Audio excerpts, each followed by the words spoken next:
Et bonsoir YouTube, bonsoir les gens qui nous écoutent par Spotify, bonsoir, bonjour, bonne matinée, bon après-midi, bonne ce que vous voulez, selon le moment où vous regardez cette vidéo, hein, joyeuse Pâques, joyeux Noël, joyeux tout ce que vous voulez, comme ça Jérémy, je lui coupe complètement l'herbe sous le pied. Bienvenue dans cette émission où vous allez vous faire traiter de qu'idultes. Alors je sens que ça va bien nous énerver. Et justement, l'homme qui va nous énerver ce soir, je lui passe la parole. Monsieur Jérémy, comment ça va? Ça va très bien, salut les kidultes. Oulouloul. Alors, Voilà, comment voilà. qu'ils vont mes kidultes adorés?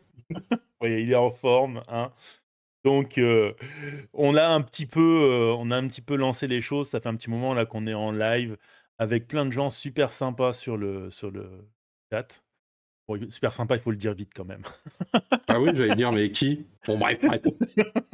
Voilà, ça fait un petit moment qu'on est là. On a discuté de Marvel Champions, de l'Enchantress et de tout ça. Et si vous voulez en savoir plus, eh ben, rejoignez-nous sur Twitch le lundi soir à partir de 21h, hein. C'est le moment où Jérémy lance le stream. Et on a aussi un nouveau rendez-vous maintenant le jeudi matin. Bon, ce jeudi matin, ça va être un petit peu particulier. Le rendez-vous va être un petit peu décalé. Mais voilà, on parlera d'autres choses. Là, on parle de Kildut. Je pense que lundi, on parlera peut-être de Simone. Je sais pas, c'est mon petit doigt qui me l'a dit. Il semblerait qu'il soit passé quelque chose qui a affolé les gens. Mais bon, c'était peut-être que un coup On dans parlera l'eau. pas de ça, on parlera d'autre chose. Il y a tellement de choses intéressantes. Bref. Voilà, bref. Bon, allez, vas-y. Insulte-nous et traite-nous de kidulte. Alors, c'est pas moi qui vais le faire, mais ce qui est intéressant, c'est que ça fait quelques années que ce terme euh, est arrivé, notamment dans le marketing. Hein, c'est le marketing qui l'utilise le plus.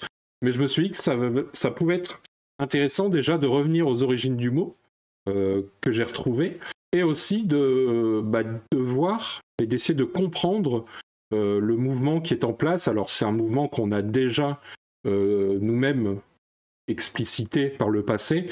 C'est pas nouveau, c'est pas quelque chose qui est sorti du chapeau.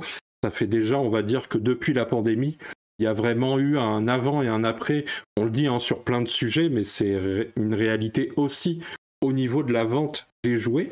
On va essayer de comprendre en fait aussi le pourquoi cette renaissance, ou en tout cas cette mise en avant de la Kidulcie. Hein, si vous regardez dans les vidéos, il y en a déjà plusieurs, dont De en la une, kidulcie. ouais, le royaume des Kidultes. Et si Et j'avais déjà lu. c'est un mot homologué par le petit Larousse, ça ou Bah, c'est sur une de nos miniatures, c'est moi qui l'avais fait. Je crois qu'il y avait Alain d'ailleurs qui était là présent ce soir-là, où je vous disais bienvenue en Kidulcie, puisque en fait ça fait partie Ouais. maintenant du paysage. Et je pense que Donc c'est contrairement à pas ce le petit qu'on. Larousse, c'est le petit Jérémy, c'est ça? C'est ça. Et je pense que ça va s'imposer beaucoup plus qu'on ne le pense, à un point inimaginable. Commençons par les choses, et avant de parler de l'actualité qui amène à ce sujet, on va partir sur les origines en fait. Peut-être que, est-ce que tu sais d'où vient Kidult? On peut dire déjà Kidult, c'est la contraction, hein, De kid et donc de adulte. exactement. Ah, je suis Euh, trop fort. c'est ça. En gros, ça va désigner les 12 ans et plus, mais majoritairement, on va dire les adultes majeurs, donc ce qu'on va appeler la génération Z. Hein. Donc notre audience, pour beaucoup, pour Excuse-moi, nombre. tu as dit les 12 ans et plus? Et à partir de C'est- 12 ans, tu as un kidulte? Ouais, en gros, c'est les adolescents, les adultes. En gros, c'est ça, hein, les kidultes, dans le marché, dans le segment marketing, sauf qu'ils Mais orientent de. adolescent, t'es pas pré-ado? Normalement, t'es pas encore dans l'adolescence. T'es dans les débuts. Moi, je sais Ouais, plus. Moi, c'est le. moi-même, je m'y perds dans les catégories, j'avoue.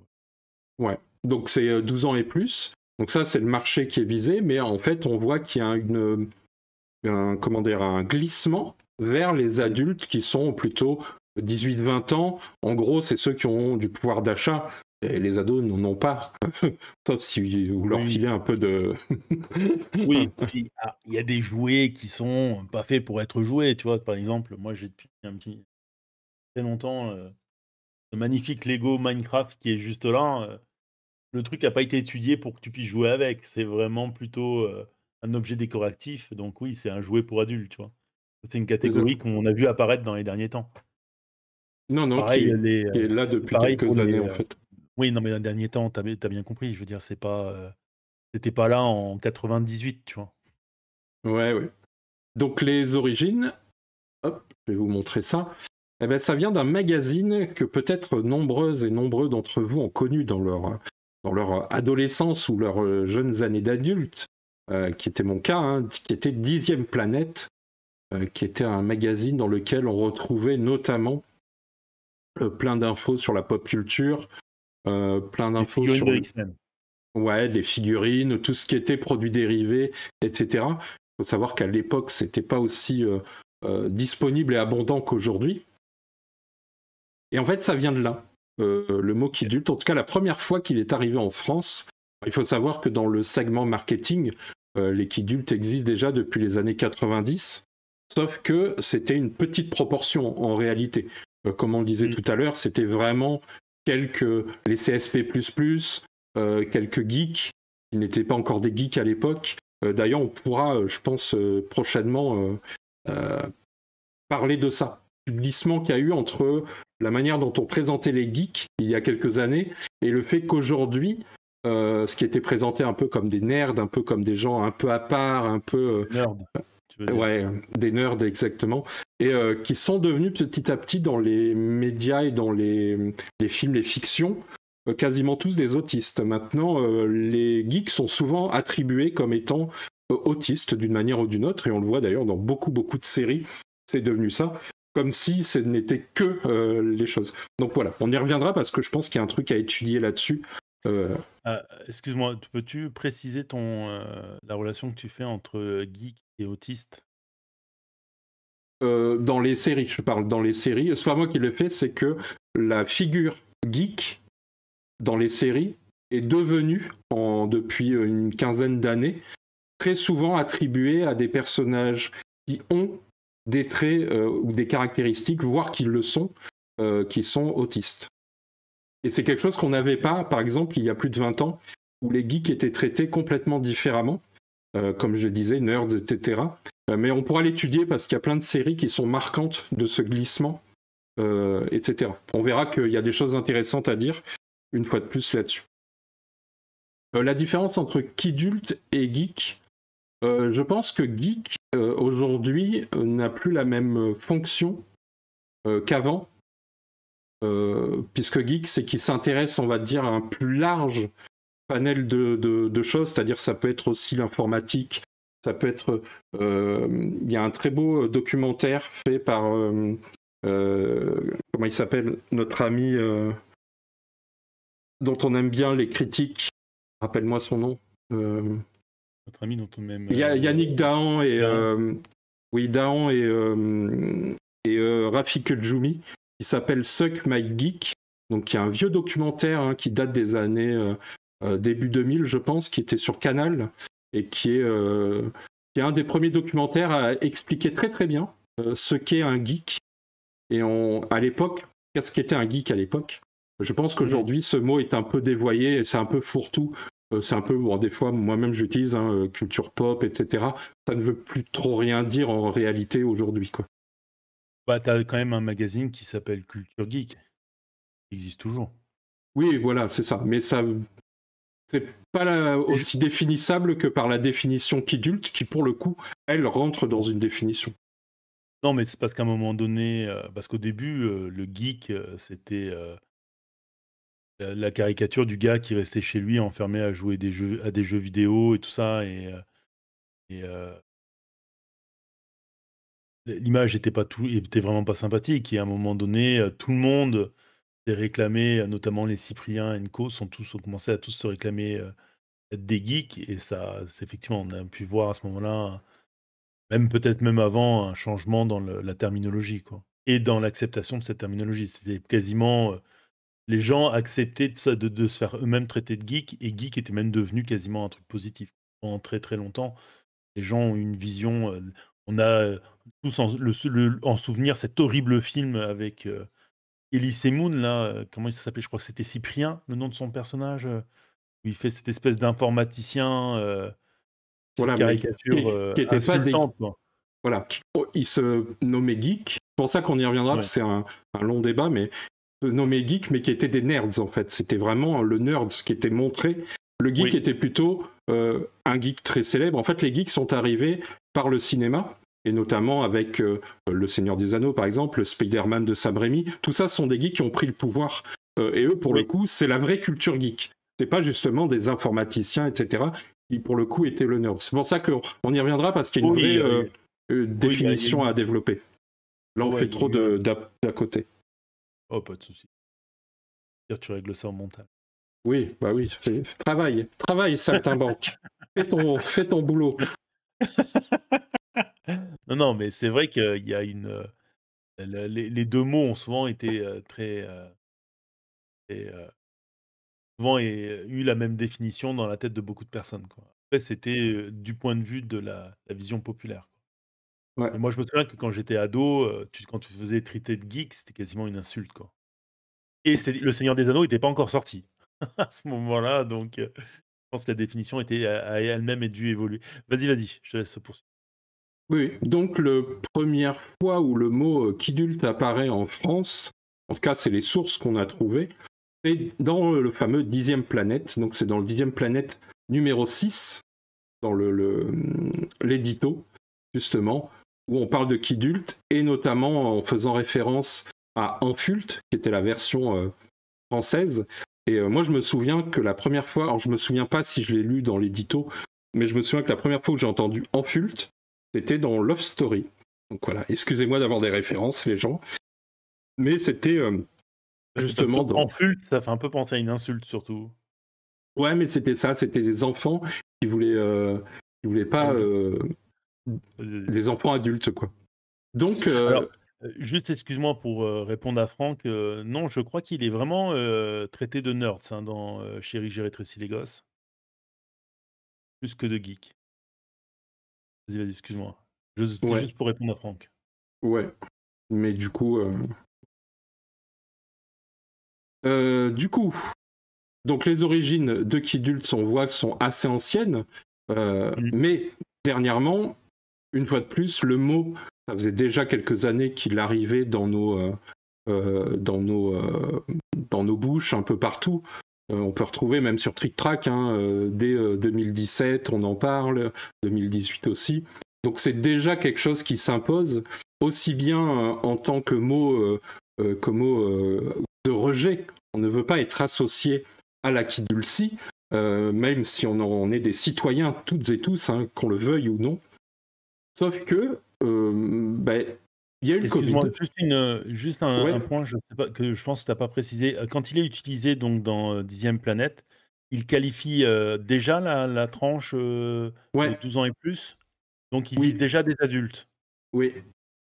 Ça- Parfait. C'est déjà l'époque où on parle en fait de ces adultes qui, comme tu le disais tout à l'heure, achètent plus des jouets pas pour jouer en gros, mais pour les avoir, soit pour les Oui. collectionner, soit pour les choses comme ça. Et on verra que c'est quelque chose qui va revenir beaucoup dedans, dans OK. la chose. Merci de la précision. On en avait parlé, donc je le disais, dans des vidéos précédentes sur la chaîne, peut-être même il y a des années, avec même sur ta chaîne à toi, Nico, quand tu m'avais invité, c'est pas impossible qu'on ait déjà entamé ça. Parce que Bah, moi, j'étais toujours entendu utiliser ce terme de kédule, donc oui, c'est très possible que sur ma chaîne, tu l'utilises. Moi, je l'ai jamais employé vraiment, pas parce que j'avais quelque chose de répulsif envers, mais parce que, en fait, je m'étais jamais intéressé à la terminologie, c'est juste pour ça. Mais pareil, j'ai jamais traité quelqu'un de geek ou de nerd, je me suis jamais revendiqué comme ça, mais bon, ça, c'est une autre histoire. Excuse-moi, vas-y, oui, donc. oui, moi je me suis revendiqué geek à une époque, mais c'est une autre histoire.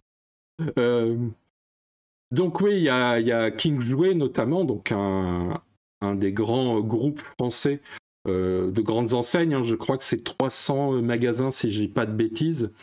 Mmh. King Jouet qui appartient, je sais plus à qui d'ailleurs ils appartiennent, à District Toys. D'ailleurs, on peut montrer ce qui est intéressant quand on voit leurs chiffres. On voit le chiffre d'affaires et au moment de la pandémie, boum, c'est là où il y a une grosse progression. Mmh. On a au résultat net, pareil, un gros boom en 2022-2023. et après on a une grosse descente. Je pense que c'est lié aux investissements qu'ils font, parce que plusieurs fois ils ont fait des levées de fonds, etc.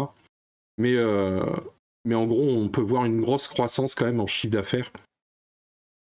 Parce qu'ils ouvrent justement, donc ils avaient lancé en fait au début des rayons qui étaient destinés à s'appeler King Dult à l'époque, qui était je crois, un des premiers à faire ça en France. Peut-être vous me contredirez. J'ai pas trouvé d'autres référentiels chez d'autres grandes structures comme Jouet Club ou comme c'est quoi Non, il me les semble autres. pas en avoir vu au Ouais. Jouet Club à côté de moi, non. Non, ouais. Et donc eux, voilà, ils se sont dit, on fait un rayon Ni qui à la grande fera. récré d'ailleurs. Attends, C'est Jouet excuse-moi. Club, la grande récré. Ouais, alors bon, ouais, pareil, c'est vrai. Et donc voilà, eux, ils se sont lancés là-dessus en disant, ok, il y a un créneau, on y va à fond. Et ça a tellement bien pris, ils ont généralisé cet espace à toute leur structure, et ça continue à bien prendre qu'ils ont fini par ouvrir des magasins qui s'appellent King Dult. L'objectif étant potentiellement d'en faire des magasins à part, en fait. Donc des magasins spécialisés de jouets pour adultes. Quand on parle de jouets, là on parle de jouets au sens du grand groupe dans je sais pas comment on appelle ça, là, les marchandises, quoi. Donc dedans vous avez les peluches, vous avez les jouets de construction, donc Lego, etc. Vous avez les comment on appelle ça, les figurines, les jeux de société, etc., etc. Donc c'est vraiment le panel total. Donc c'est fou de se dire qu'on en arrive là, c'est-à-dire que des enseignes maintenant sont que pour les adultes, alors qu'avant tu y allais avec tes enfants, tu faisais souvent des courses ou des fois tu y passais pour faire plaisir, ou tu sondais un petit peu avant Noël ou avant des anniversaires, etc., dans des rayons avec les enfants. Maintenant c'est l'inverse, avec les enfants, quand tu en as qui vont t'accompagner, voire même qui vont pour te sonder. Mais tu vois ça aussi dans la structure des magasins, tu sais, quand tu compares par exemple, nous on a le Jouet Club ou même la Grande Récré qui ont vraiment une structure qui fait quand même très, tu sais, supermarché du jouet avec des allées centrales et tout ça, où ils essayent de montrer un maximum de jouets, pour les enfants et de l'autre côté, par exemple, quand tu vas, aux Galeries Lafayette, tu as le magasin Lego et en fait, tout est en vitrine comme si c'était des tableaux. Tu sais, il y a un truc plus, juste dans la représentation du magasin et dans sa mise en scène, tu as quelque chose de tout de suite plus adulte avec, par contre, un petit bac, un endroit où tu peux laisser ton enfant, jouer 30 secondes avec des Lego pendant que toi tu regardes quelle œuvre tu vas acheter, tu vois? C'est assez fascinant la façon dont les magasins sont structurés. Oui. Et donc, pour montrer que c'est pas rien, il y a diverses études qui sont présentées dans les divers articles que je vous ai mis à disposition. Alors, la plupart des études sont faites par les magasins, ce qui ne veut pas dire que c'est forcément orienté, c'est-à-dire que ce sont des études faites par rapport à leur clientèle et à leur chiffre d'affaires. Malgré tout, il faut garder ça à l'esprit. Mais voilà, c'est 2/3 des ventes qui sont réalisées par des consommateurs âgés de 19 à 55 ans. Et surtout, ce qui remarque depuis 3 ans, donc on l'avait déjà dit quand on parlait des moments difficiles, que le marché du jouet était en régression. On se rappelle qu'il y avait quand même de grosses difficultés à ce niveau-là. On parlait de la baisse de la natalité, qui était un des facteurs qu'on avait analysé. En même temps, en fait, tu as ces adultes qui sont mis à acheter, et ce marché-là qui est parti, qui a récupéré en fait la perte et qui est parti en grosse progression. Au point que, je crois que c'est en 2024, c'est une des premières années où il y a eu plus d'achats faits par des adultes pour eux-mêmes que pour les enfants. C'est-à-dire que la bascule a été faite entre, avant, la majorité des jouets étaient achetés pour les enfants, c'est plus le cas. La majorité des achats jouets sont pour des adultes. Il y a encore une part pour les enfants, évidemment. Les enfants n'ont pas disparu encore, mais c'est de moins en moins le cas. Et on le sent dans le sens où même les enfants, finalement, achètent aussi des jouets pour les adultes. On l'a vu avec de plus en plus de campagnes qui ciblent. Donc là, je vous montre un peu les images des magasins, comme disait Nico, où on sent que c'est quand même beaucoup plus... Tu sais, ça fait penser Au magasin de maquettes, parce que bon, en Mmh. fait, les adultes qui achètent des jouets, ça existe depuis un petit moment dans le sens que, tu sais, mais à l'époque, ça se limitait essentiellement aux maquettes, aux petits trains, aux trucs Au comme ça. petit Tu sais, train, c'était ouais. les jouets auxquels on n'avait pas le droit de jouer parce que c'était des soi-disant des pièces de collection et tout ça. Tu sais, d'ailleurs, c'est marrant parce que quelque part, quand tu écoutes justement, notamment pas mal de personnes avec leur relation avec le jeu de société, c'est devenu des collectionneurs, tu vois? Un peu ce discours que tu retrouves. Et en fait, quand tu rentres dans un magasin de maquettes, c'est comme ça, c'est des présentations très exposées. Alors, tu vas avoir quelques démonstrations de trains et de trucs qui fonctionnent. Et en fait, tu vois que les codes se sont modernisés, les magasins. Là, par exemple, les photos que tu montes, ça fait, le magasin fait quand même super beau, tu vois? Tu sens que le truc est récent, tu vois? Et que ça a été, travaillé, ne serait-ce qu'en termes de couleurs, avec les trucs Star Wars en haut et tout. C'est quand même super malin leur façon de avec les maquettes au milieu, tu sais, les trucs montés pour bien te donner envie.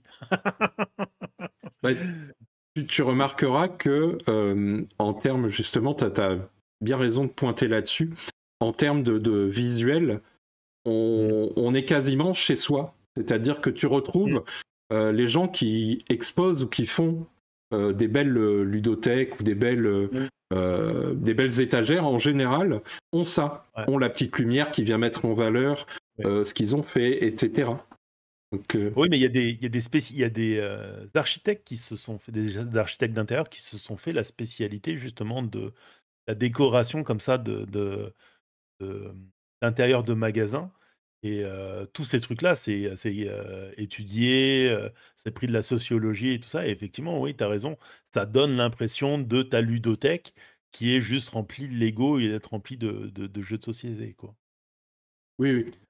Et, ce qui est intéressant, c'est, alors là je vous donne les chiffres parce que comme ça on les a, c'est le marché génère presque 1 milliard d'euros sur les Génial. 4,3 milliards du Tu veux pas marché nous en donner un total, peu? alors que la baisse de la natalité fait perdre 60 millions. Donc là, il y a vraiment ça contrebalance largement, quoi.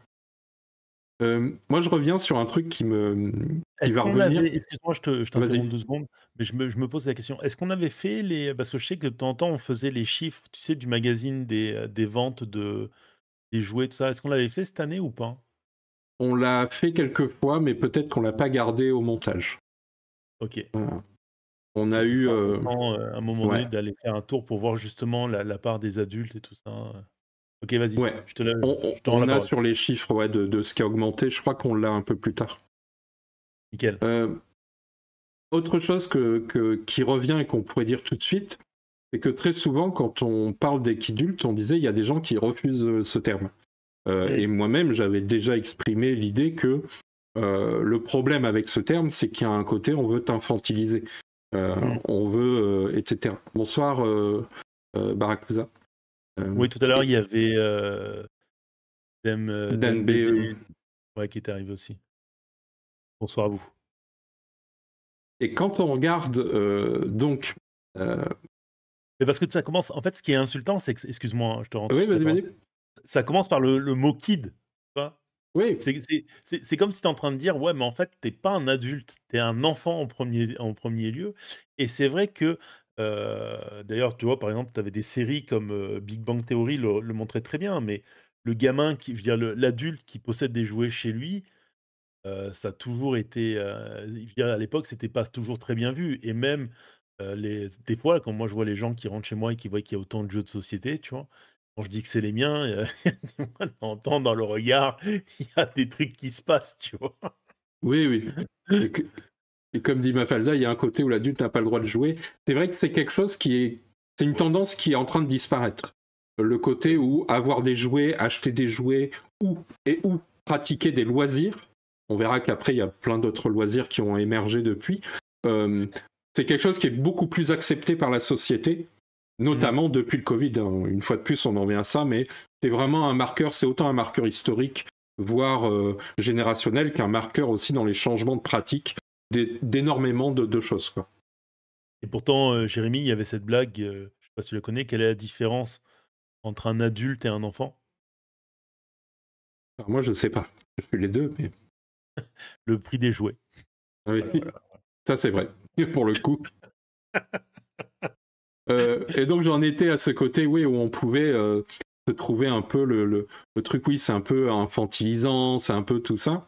Et en fait, quand tu regardes les images, les photos des rayons, c'est quand même ça, quand même. Les constructeurs, les rêveurs, les joueurs, t'as quand même des termes qu'on retrouverait un peu comme dans la maternelle, tu sais, où t'as les coins un peu, les catégorisations de quel genre de qu'adulte tu es. Tu vois, il y a quand même un univers enfantin dans cet univers destiné aux adultes. Tu as une très bonne question sur le chat. Ouais. On te demande si les chiffres de jouets pour adultes, ça prend en compte les jeux vidéo. Non, les jeux vidéo sont à part. Voilà. Ils ont leur propre catégorie. Tout ce qui est jouets, c'est ce qu'on imagine, les jouets, les poupées, les peluches, les puzzles, la catégorie jeux de société, donc jeux de cartes à collectionner, les Lego, c'est tout ça. D'ailleurs, souvent, ces magasins-là, comme la Grande Récré et tout ça, n'ont pas de jeux vidéo. Ils n'ont vraiment que du jouet. Ouais, ou alors ils ont des trucs à la marge dans certaines zones, quoi. Donc, avec l'ouverture de ces magasins, il y a eu énormément du coup de reportages, puisque là, si je dis pas de bêtises, il y a 3 magasins qui sont ouverts. Donc on retrouve même un le bar à jeux dans le magasin. Ouais, oui. On est vraiment dans des zones de loisirs pour adultes. On prend vraiment, je te dis, c'est le côté, on te prend par la main et on te replonge en enfance. L'idée, je pense, qui est derrière, c'est ça, hein, c'est de te faire craquer du billet, t'autoriser à te faire prendre du bon temps. Et donc voilà, il y a tous les endroits, il y a des témoignages aussi de gens qui sont rentrés et qui viennent dépenser des sommes. Et pour le coup, en tant qu'adulte, tu as le salaire qui va avec souvent, parce qu'une fois de plus, ça ne s'adresse pas non plus à tout le monde pour acheter ce genre de choses. Ouais. Mais oui, tu as des gens qui viennent dès l'ouverture, qui ont claqué. Là, voilà, il y a quelqu'un qui dit qu'il y a 1000 € de Lego Star Wars et de puzzle le jour de l'ouverture. Donc on a vraiment... Voilà. Tu as vu le prix du bateau du Sony de chez Lego? Non, mais j'imagine que ça envoie du but. Voilà. Vous irez voir, vous taperez Lego, vous taperez One Piece et vous regarderez le prix du Sony. C'est un enfant peut pas, tu vas pas, c'est même un cadeau de Noël à un moment donné, tu dis, ça c'est un adulte il y a qu'un adulte pour se l'acheter, quoi. Oui. Donc là, c'est King Jouin qui dit que 21% de leur chiffre d'affaires provient des kidultes, ce qui est pas rien. On disait 400 et quelques boutiques en France, et ils visent 30% à 2026. Et je pense que tout le monde va s'y mettre. Hein. C'est une évidence que d'ici, si c'est pas cette année, dès les prochaines années, les grandes enseignes de jouets, mais je pense que même les rayons dans les supermarchés vont aussi avoir leur petit endroit kidulte, parce que il faut gratter un peu de l'oseille, hein, quand même. Mais tu le vois, par exemple, quand même à la Fnac, parce qu'à la Fnac, tu sais, tu as le rayon des enfants qui est, par exemple, souvent chez nous, il est au dernier étage, dans le fond, des livres et tout ça. Et effectivement, tu as les livres pour enfants et tout, mais tu as aussi des jeux et tout ça pour les enfants, tu vois. Et les jeux de société sont à l'étage du dessous, avec le matériel informatique et tout. Et en dessous, tu as les consoles, tu vois. Donc, ils ont séparé jeux vidéo, jeux de l'espace enfant. Donc, même les JSS comme les Cultura, c'est pareil, hein, la distribution d'un Cultura, il y a quand même une séparation entre le jeu pour enfants et le jeu de société et tout ça. Donc, oui, si eux ils s'y mettent, tout le monde va emboîter le pas, quoi. Et pour les enseignes comme Jouet Club, notamment qui possèdent, comme tu disais, qui possèdent la Grande Récré, ils vont à un moment donné aussi potentiellement ouvrir des magasins, peut-être transformés, parce que ils avaient l'air de dire à un moment donné que la Grande Récré, ça allait pas très bien, donc pourquoi pas les transformer en jouets Kidulte ou Kidulte jouets, je sais pas, ou Kidulte Club, tu vois, pour surfer sur la vague. C'est quelque chose qu'on pourrait effectivement voir, quoi. Oui, c'est quelque chose qui arrive. Il y a Barakuza qui dit je suis d'accord avec votre amertume sur le sujet. Je pense pas qu'on soit amer. Hein. Moi, c'est juste le terme qui m'embête. Après, le reste, c'est que de l'analyse de... moi, ça me dérange pas qu'il y ait ces magasins-là qui existent, en fait, parce qu'elles s'adressent à un monde est devant nous. Et je pense que même si moi je vais pas forcément dans ces magasins, je fais partie de ce monde-là. Je suis, quoi que j'en pense, un kidulte moi aussi, quoi. Oui, c'est plus qu'à un moment donné, comme le terme de geek, le terme va finir par se démocratiser et être accepté par tout le monde, tu vois? Oui, Ouais. Vas-y, excuse-moi, continue. oui, oui. Non, non, mais le, le, le, je sais plus que c'était largement prédominé dans la production, soit une raison pour être catégorisé comme ça, vu de l'extérieur. Non, non, je pense pas que de l'extérieur, je pense pas que les gens à l'extérieur catégorisent, toi, que ce soit péjoratif de traiter quelqu'un de kidulte ou de voir ces endroits-là. Je pense que c'est devenu acceptable pour la société dans son ensemble. Alors certes, il y a encore des personnes ou je pense, des catégories socio-professionnelles pour qui le jeu ou l'activité de loisir-jeu est quelque chose de péjoratif ou de diminuant. Mais pour moi, ça reste maintenant beaucoup plus à la marge. Et on le voit d'ailleurs dans Qui joue, d'une manière plus ou moins... attention, on ne parle pas de l'activité comme nous, on peut l'avoir, qui peut être de jouer très régulièrement, voire beaucoup. Mais de manière générale, maintenant, c'est beaucoup plus accepté de même faire une partie un après-midi, alors qu'il y a quelques années, aucun adulte ne se serait mis à faire ça, quoi.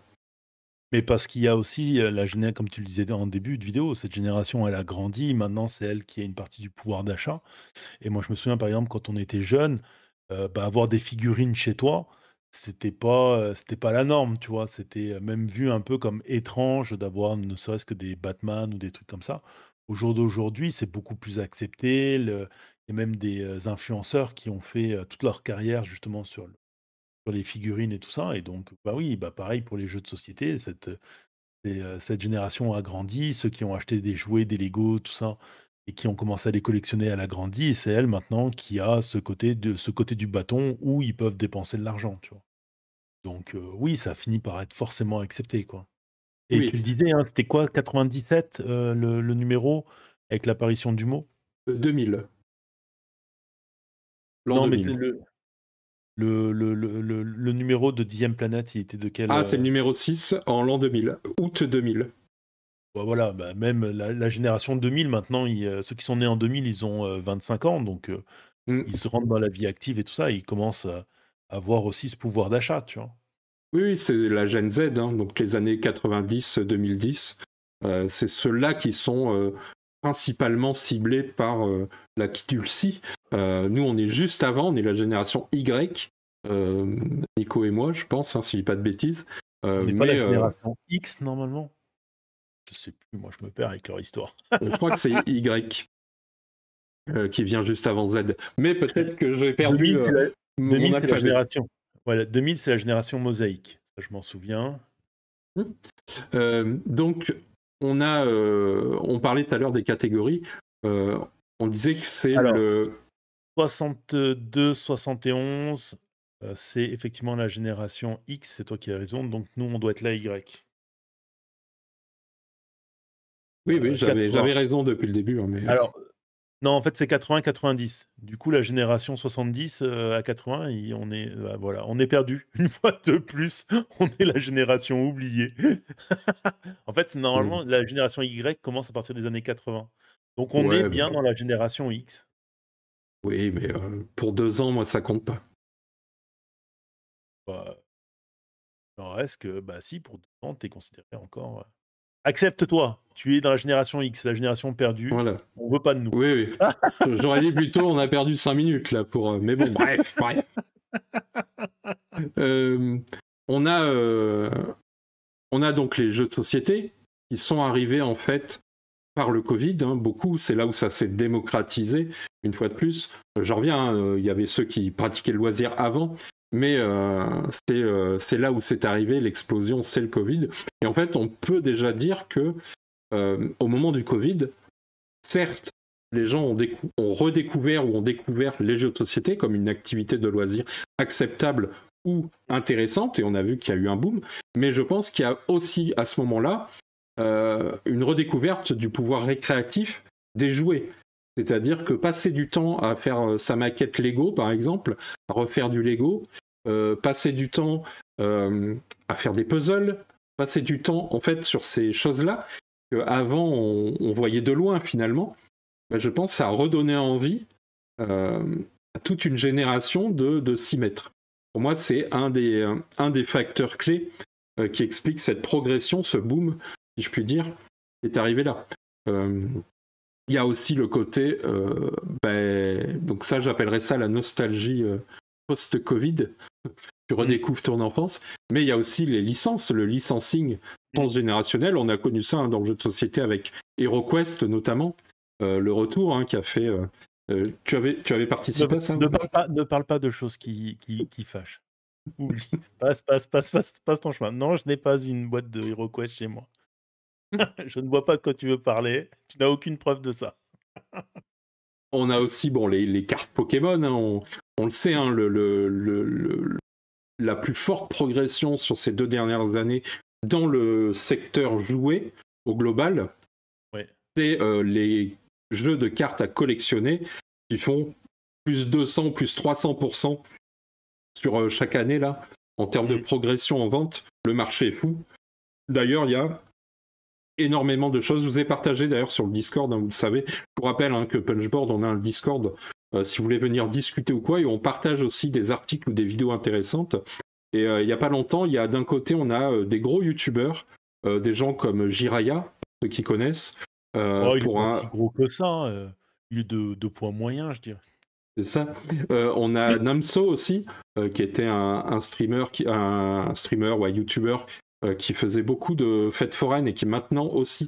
Donc ces deux youtubeurs ont ouvert leur propre boutique, et pas leur boutique en ligne, mais leur boutique en dur. Donc on pouvait suivre un peu toutes leurs avancées, etc. Où ils vendent de la carte à collectionner, mais à l'unité. Pour le coup, là, on est vraiment dans... on peut faire du jeu, on peut jouer sur place, on peut acheter les boosters, etc. Mais aussi acheter à l'unité des cartes numérotées à des prix défiant toute concurrence à plusieurs milliers d'euros. Donc c'est vraiment pareil, on est dans des temples. Et de l'autre, je vous ai partagé une vidéo que j'ai trouvée très intéressante d'un vendeur qui a créé sa boutique en Belgique et qui vous explique dans quelle difficulté il est, en vous expliquant le fonctionnement aussi de comment Asmodée, en tout cas lui qui est le distributeur qui détient les droits exclusifs de la revente de ces cartes, à quel point d'un côté les demandes qu'ils font, c'est-à-dire que pour qu'ils puissent te considérer comme un partenaire, il faut que tu aies une boutique en dur, c'est-à-dire que si tu as une boutique en ligne, ils ne te veulent pas. Donc lui, il a créé sa boutique en dur, il revient vers eux, et là, la conséquence, on a trop de demandes, donc on vous met en liste d'attente jusqu'en 2026. Donc le gars a une boutique pour vendre des cartes qu'il n'a pas, puisqu'il ne peut pas en les acheter, etc. Bon, bref, il vous expliquera tout, mais c'est intéressant de comprendre aussi les tenants et les aboutissants de tout ça. Donc en tout cas, il y a ça, il y a les adeptes, évidemment, des puzzles, les Lego, avec l'arrivée... Oui, vas-y. Si tu me permets, juste pour rester sur les licences, il y a aussi, il faut se rendre compte que tu as des licences qui sont tellement vendeuses. Tu vois, par exemple, en ce moment, on sait que chez Disney, la licence qui fait le vendre le plus, c'est Lilo et Stitch. Pas pour rien qu'ils ont mis des Stitch partout, et même dans les articles que tu montrais tout à l'heure, à un moment donné, tu as une photo sur un stand. Je crois que ça, ils avaient appelé le stand, je crois que j'ai vu passer que ça s'appelait les Rêveurs, où tu as des trucs genre Hello Kitty, et tu as un pan de mur entier qui est rempli de figurines Stitch, quoi. Et tu as un pouvoir dans le... Ouais, voilà, celle-là. Tu as un pouvoir dans certaines licences qui est juste impressionnante, où les compagnies savent très bien que c'est le truc qu'ils ont qui va être le plus planche à billets, tu vois. Même à côté, tu as les Hello Kitty, on le sait que depuis des années que ça existe, les Hello Kitty, et ça vend toujours autant, tu vois. Donc c'est là où tu te rends compte aussi de l'impact dans ce genre de magazine, de l'impact de certaines licences, où au final, un Stitch, tu peux le voir partout, tu le vois même dans les boutiques, là, les Minutie, ou je sais pas comment ça s'appelle, là, les trucs asiatiques qui débarquent partout chez nous, quoi. C'est fou, quoi, c'est impressionnant. Vas-y, excuse, je te rends la parole. Et je crois, si je dis pas de bêtises, peut-être vous nous corrigerez, mais il me semble que la première licence mondiale, c'est Pokémon, et que la deuxième, c'est Hello Kitty, si je dis pas de bêtises, qui sont les deux licences qui rapportent le plus, qui génèrent le plus de chiffre d'affaires. Je suis tellement pas étonné. Hello Kitty, je pense que quand on était gamin, ça existait déjà, tu vois. Oui, Bon, j'exagère peut-être un peu. Non, c'est quoi que non. si Je pense que ça, je pense que c'est aussi vieux que nous, quoi. oui. Il y a aussi autre chose, c'est on parlait des Lego, mais au-delà du fait que tu peux les acheter pour te faire plaisir, on a quand même Jouet Club qui a lancé cette année, on en avait parlé, hein, on avait fait une news là-dessus, il me semble. On lançait un catalogue, vous savez, les fameux catalogues de Noël. Ben là, c'était des catalogues pour la fête des pères et la fête des mères. Et vous savez que le jouet le plus vendu en France, le Lego, pardon, le plus vendu en France, c'est une fleur, je crois que c'est le bouquet de roses. Mmh. Hein. Là, il Ouais. disait quatrième des jouets les plus vendus aux États-Unis les 6 premiers mois de 2024, mais nous, je sais que les chiffres que j'avais vus, c'est qu'en France, le Lego le plus vendu, c'était ça. Je ne sais pas si c'est le bouquet de roses ou une autre fleur, Mmh. mais en tout cas, voilà, c'est ce qui s'est vendu, et notamment à la fête des mères. Donc, on a des Mmh. enfants maintenant qui achètent des jouets pour leurs parents. On est vraiment dans cette Ça inversion. périt pas. Oui, ça, c'est pour le coup, c'est cool. Et puis C'est maintenant, c'est elle c'est passe un Jacques bon Brel qui le moment. disait que les fleurs étaient périssables. Oui. Alors, pour sache que Hello Kitty est plus vieille que nous. Elle est de Oui, 74. oui, je suis pas étonné que Voilà. ça date.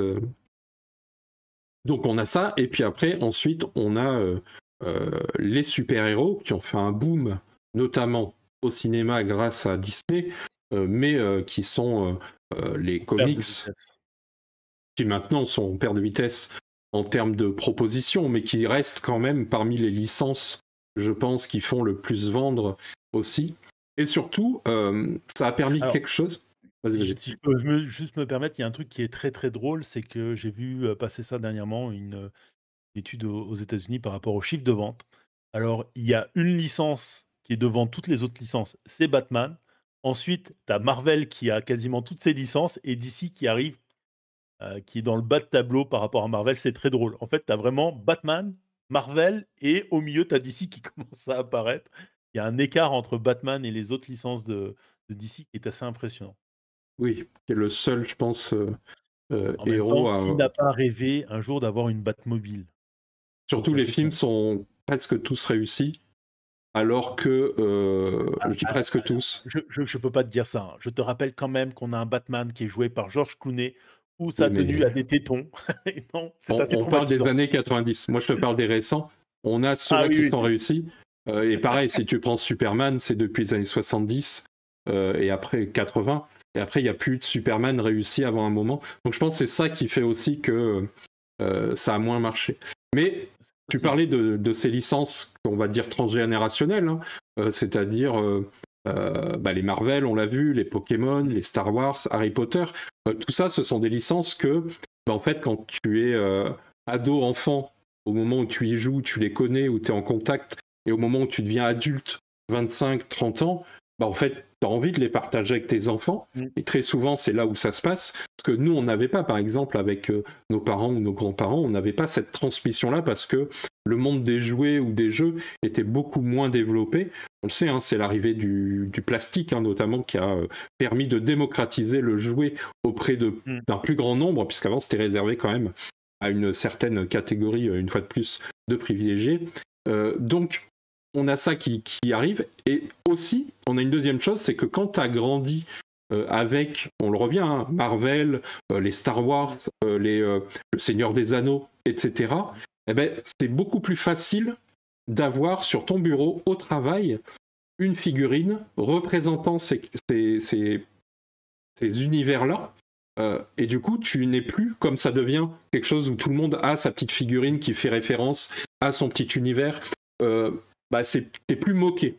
C'est plus le côté où ça devient acceptable. Et une fois de plus, c'est un des effets qui fait que ça progresse aussi et que t'es moins moqué parce que, bah, en fait, chacun a son petit Star Wars, a son petit Pokémon ou son autre truc. Et tout le monde a sa petite figurine qui, même, je pense qu'il y a une revendication de à qui j'appartiens. Tu sais, il y a un Mmh. petit côté, ah mais moi je suis Star Wars, ah mais moi je suis plus Marvel, ah mais moi je suis plus ça. Je pense qu'il y a un petit côté aussi, ça définit. On en revient toujours, tu sais, à appartenir hein, à un groupe Oui, social. Et je pense que les licences participent à ça. oui, c'est très possible et ça serait intéressant de voir si, de voir comment évoluer, certaines guerres de licences parce qu'on sait que, par exemple, la guerre entre Star Trek et Star Wars, elle a quand même vécu pendant très longtemps et de voir comment ça a évolué justement au jour d'aujourd'hui. Est-ce que c'est toujours aussi virulent? Est-ce que sur les forums, tu vois, ça pourrait être sympa à un moment donné de s'y intéresser. Oui, oui. Bah, il y a un YouTuber qui fait que des vidéos sur les figurines. Et là, il y a quelques jours, il y a un salon, je crois que c'est au Japon ou en Chine, je sais plus. Un énorme salon de la figurine, c'était peut-être au Japon, où justement, donc un salon professionnel, un peu comme nous on connaît avec Essen, etc. Et où il se baladait dans les rayons et justement il montrait les figurines, les nouvelles choses. Il y a des figurines qui sont, alors je parle pas des prix, hein, mais en termes de qualité, de propositions, de visuels, qui sont extraordinaires. Oui. Vraiment des trucs monstrueux où on est vraiment dans, au-delà de la collection, tu es dans la décoration pure et dure. Et donc forcément, quand tu rentres chez quelqu'un et au lieu d'avoir le vieux tableau, tu sais, au-dessus de la cheminée de la biche qui la biche qui boit ou des trois, comment on appelle ça là, les trois semeuses, de la vieille horloge qui fait ding-dong, bah maintenant tu rentres, tu as plus un Star Wars, comment on appelle ça, un Star Wars en Lego, des quelques jeux de société, et ça invite aussi à la discussion. C'est-à-dire, c'est plus le côté, tu vas dire, ah tiens, toi tu as ça, ah tu as vu ça. Donc c'est aussi un facteur démocratisant, je pense. Hein. Oui, puis alors tu as, moi j'ai vu, d'ailleurs il y a un influenceur nord-américain qui fait du Marvel Champions, où justement il est québécois et quand il se filme, tu vois sa salle de jeu en arrière avec ses bibliothèques de comics et tout.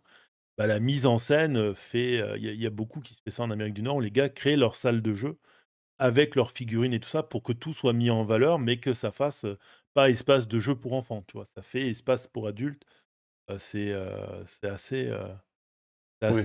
c'est assez beau, quoi. Et c'est de plus en plus accepté par les gens, quoi. Oui, oui. Et puis, on en parlait, mais le fait de tous ces produits-là, ces objets-là, sont à collectionner. La plupart du temps, il y a énormément de choses où tu es limité en quantité, t'as des choses qui sont rares, t'as des versions rares, et on retrouve tous ces mécanismes de la collection qui sont une référence aussi à l'enfance. Hein. Une des premières choses que font les enfants, c'est collectionner. Certainement, hein, c'est quelque chose hérité de nos ancêtres qui était d'accumuler. Hein, vous le savez, vous connaissez la fameuse histoire hein, de l'être humain est accumulatif parce qu'il faut bien savoir est-ce qu'on passera l'hiver ou pas. Et donc, on a cette faculté de vouloir garder les choses. Et je pense qu'on a gardé un petit côté... Je pense quand même que tu survis plus en collectionnant des noisettes qu'en collectionnant des comics. Mais bon, chacun son truc dans la vie. Je ne sais pas. On n'y était pas. On n'y était pas. Le problème, c'est que les comics sont biodégradables, donc on ne sait pas. Au moins, tu manqueras pas de papier. Moi, je ne sais pas. Peut-être qu'une IA un jour déterminera que les Grottes de Lascaux, c'était le premier comics. Je ne sais pas. Ah ben non, ça par contre, on sait que les Grottes de Lascaux, c'était une mise en scène de leur quotidien. On suppose. Donc, oui, ouais, on suppose. C'est une des suppositions. Si on n'était pas. On ne suppose plus que c'est des scènes de leur quotidien. Après, c'était l'objectif. Est-ce que c'était de raconter ou d'exhorter ou de rendre des cultes? Ça, on le sait pas. Mais on sait que c'était des scènes de leur quotidien qui étaient en images sur les grottes de Lascaux. Là-dessus, il n'y a pas de discussion. Oui, même si ce ne sont pas des représentations fidèles de la réalité. Ils n'avaient pas toutes les perspectives. Ils avaient un style de dessin qui était ce qui était. Mais c'est magnifique quand même. Oui, ils avaient un talent fou. Oui, surtout que certains jouaient avec, excuse-moi, je te rends la parole tout de suite. De toute façon, tu couperas ça au montage, j'en suis sûr. Mais certains jouaient avec l'aspect des roches et la lumière qu'ils avaient, quoi. Donc, ils dessinaient pas tout. Ils utilisaient l'ombrage aussi. C'est hallucinant les techniques qu'ils avaient, quoi. Oui. Donc, on a dit hein, tout ce qui est à collectionner. Donc, le FOMO, hein, on est dans une période où le FOMO n'a jamais été autant utilisé par le marketing, mais aussi, et on en revient à ce côté communautaire, un des gros groupes sur Facebook s'appelle la communauté des ludistes francophones, c'est pas pour rien. Les forums, qui étaient comme Trick Track par exemple, comme maintenant c'est WOW, tout ça ce sont des endroits communautaires. En fait, ça crée aussi de la communauté. une fois Mmh. de plus, on en revient à cet aspect de entre collectionneurs, on discute. Entre collectionneurs de Lego, on discute. C'est pas les mêmes que les collectionneurs de cartes à collectionner Pokémon, par exemple. Ils seront pas les mêmes que celles et ceux qui jouent aux jeux de plateau et qui collectionnent les jeux de plateau, ou, etc., etc. On est donc dans des communautés distinctes, même si, évidemment, certains peuvent avoir les budgets pour collectionner un peu de tout, mais on a quand même ce regard-là. Donc ça fait partie aussi de créer du lien social. Je pense que c'est ce qui essaye Ouais. de revenir. Et c'est pour ça que C'est un des... identitaire aussi. Oui, Excuse-moi. identité. C'est Oui, oui. identitaire, dans le sens que tu te définis aussi par ce que tu collectionnes. Tu le collectionnes parce que tu considères que ça fait partie de ton identité, tu vois? Oui, oui. Ce qu'on disait, le fait de le montrer au bureau, je pense qu'il y a un peu ce côté-là. Et d'ailleurs, on le voit, hein, qu'il y a un côté un peu élitiste, parfois, chez certaines personnes qui vont déterminer ce qui est de la bonne collection ou ce qui ne l'est pas. Mais toi qui as pas mal lu sur le sujet, du coup, finalement, est-ce que Macron, il serait pas un collectionneur de Premier ministre? Ça, je dis rien, je la ferme et je m'en vais. C'est possible. En tout cas, il collectionne les conneries, ça c'est sûr. Euh, donc, montrer un objet qu'on pourrait considérer comme régressif, puisque tous ces objets-là, finalement, font référence à l'enfance, hein, aussi Mmh. bien dans ce qu'ils sont, puzzle, peluche, Lego, ce que vous voulez, jeux de société, etc.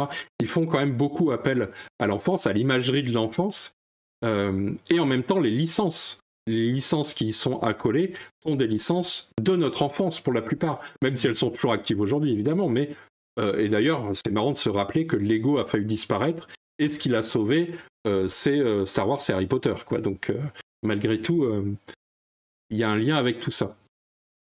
Oui, Et avec un Faucon Millenium à 850 €, ils peuvent être sauvés. oui, oui.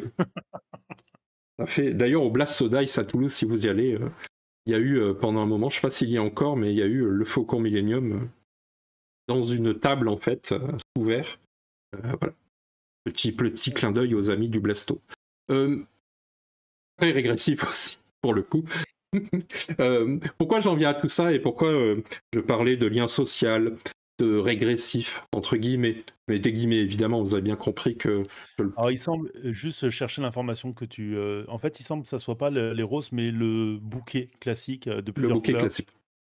voilà, qui a été le plus vendu, pendant la fête des mères, d'après un Ouais, article que j'ai trouvé. Bon, à ouais. vérifier quand même. Mais de souvenirs, c'était ça que je pense avoir lu. Euh, ben en fait, on parlait, hein, le point de départ, en tout cas celui qui a fait le gros boom là-dessus, on parlait du Covid. Et un des éléments, et je ne sais pas toi Nico ce que tu vas en penser, mais est-ce qu'on n'est pas aussi dans une recherche de bien-être, voire de réconfort psychologique, en gros un apaisement émotionnel, puisque qu'est-ce que ça a fait référence tout ça? C'est un côté doudou, aussi bien se ramener à l'enfance, entre guillemets. Je mets des guillemets, hein, vous avez bien compris que je ne veux pas infantiliser les gens, mais juste j'essaie de trouver des éléments de pourquoi tout à coup ça explose et sur une génération en particulier. Il y a ce côté, on retourne à un endroit où on était finalement en sécurité, puisque depuis le Covid a fait prendre conscience au monde que on était fragile, que le monde était fragile. Mmh. Depuis, on enchaîne les crises, que ce soit en France, les crises politiques, comme disait Nico avant, mais les crises un peu pas très drôles qui nous amènent sûrement dans une direction qu'on n'a pas envie de voir, la crise climatique, etc., etc. Donc je pense que cet aspect très négatif et très anxiogène du monde qui nous entoure augmente cette envie d'aller de plus en plus vers la quidulcie, vers ce royaume où on peut s'apaiser, retrouver des licences qui nous font plaisir, qui nous rappellent des bons moments. Moi, le premier, hein, en ce moment, on parle de Mmh. Goldorak. Vous verrez, j'ai une news après sur Goldorak. J'ai acheté la grande BD Goldorak quand elle est sortie, parce que ça fait partie de mes petites licences de cœur, etc. Je m'inscris totalement en Kidulcie, moi aussi. Je sais pas ce que toi, tu en Alors penses, Nico. alors, pour le Covid, en fait, il faut voir qu'il y a plusieurs facteurs. Oui, effectivement, on peut y mettre la nostalgie. D'ailleurs, la nostalgie était en place depuis un petit moment, hein. C'était quand même un facteur sur lequel, beaucoup de secteurs commençaient à tabler et ça se voit encore plus en ce moment depuis justement la fin du covid, avec le cinéma qui ressort. Quand ils finissent par ressortir «Y a-t-il un flic pour, sauver le monde?», c'est que effectivement tu fais appel à de la nostalgie, tu vois? D'une période parce que tu as cette espèce de pensée avec la nostalgie, hein, qui est très documentée en psychologie, de cette impression de et c'est qui va avec l'expression de: «C'était mieux avant». Tu sais, c'est comme si avant c'était plus sécuritaire alors que, bah, je me souviens quand on était gamin là, il y avait des histoires d'anthrax, il y avait le sida, il y avait quand même pas mal de choses qui nous faisaient peur quand on était gamin, hein et qui étaient des vrais faits de société et qui faisaient dire à nos parents que c'était déjà mieux avant. Donc oui, il y a une part de ça. Après, tu avais d'autres enjeux comme, bah, effectivement, quand tu te retrouvais pendant le covid enfermé et c'est peut-être là aussi où, il y a eu une baisse, par exemple, dans les achats de jeux de société après le covid. Ça serait un autre sujet.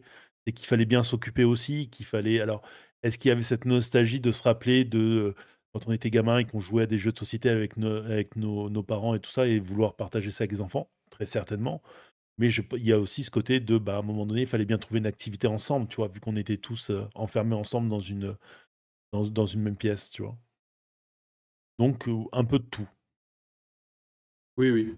Il y a, alors, ce qui est intéressant, c'est qu'il y a un côté, je pense, euh, tu vois, se couper du monde, tu vois, s'apaiser. Mmh. Parce que bah, quand tu fais un puzzle, quand tu fais un jeu de société, quand tu montes un Lego, à ce moment-là, tu n'es plus dans le monde réel, tu es un peu dans ta bulle. Je dirais pas, ça te remet pas en enfance, c'est pas ça que je veux dire, mais en tout cas, Mmh. tu as un côté où tout à coup, les nuisances ou l'anxiété du monde, ou je sais pas comment dire, l'anxiogène du monde ne t'atteint plus. Mais par contre, on n'est pas sorti du monde moderne, c'est-à-dire qu'on est toujours dans le matérialisme. On n'est pas Oui. dans la recherche de quelque chose qui serait du souvenir, mais on est dans la possession matérialiste. Alors, tu es dans une commercialisation du souvenir, on pourrait même carrément dire. Mais, tu vois, par exemple, YouTube a eu un gros impact là-dessus aussi parce que, tu as raison de rattacher ça par rapport au côté anxiogène. Parce qu'on a remarqué, par exemple, à un moment donné que, les gens, pour déstresser, ils regardaient des vidéos des gens qui nettoyaient des piscines, ça leur faisait du bien et tout ça, ils trouvaient ça gratifiant. Mais il y avait aussi parmi ces vidéos, je sais pas si tu as déjà vu ça, des gens qui font des puzzles qui sont immenses où les mecs mettent les pièces dans des bacs et tout ça et tu les vois, trier les trucs et les vidéos sont souvent en accéléré, où tu vois le gars, la personne, ou la jeune fille en train de monter son puzzle. Bon, bah, ça, inévitablement, à un moment donné, ça a amené des gens à se dire: «Bah, attends, si j'essaie d'acheter un puzzle pour voir, ce que ça faisait», donc il y a des témoignages, hein, de ça et les gens, au bout d'un moment, quand les choses se sont démocratisées, ils se sont rendus compte que ça faisait des années que nous, on leur disait qu'il y avait des bienfaits à jouer. Ça fait des années qu'en psycho, les gens disent, les psychologues affirment que jouer, ça a du bon pour les individus. Bon, bah, les gens s'en sont rendus compte au bout d'un moment, tu vois? Et donc en fait, ils n'ont fait que se rendre compte de choses qui étaient, déjà énoncées depuis des années et tant mieux, quelque part. Oui, oui. Là, je montre un article hein, que je partage, Mmh. j'en profite pour faire la pub. Mais vous savez, il y a la revue de presse ludique sur le site de Punchboard, dans lequel on Mmh. partage tous les Très jours bon des article articles. d'ailleurs. Oui.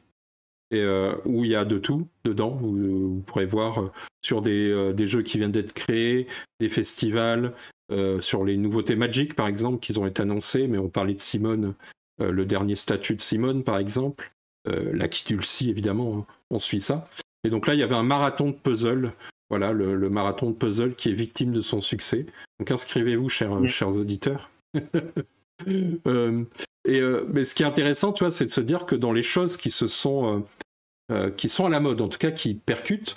Il y a 20 ans en arrière ou 30 ans en arrière, tu vois, c'était ce qu'on appelait les modes de cours d'école. Ça a changé chaque Mmh. année. Tu avais, j'en ai déjà parlé, les crados, mais toi, tu en as parlé récemment dans une vidéo.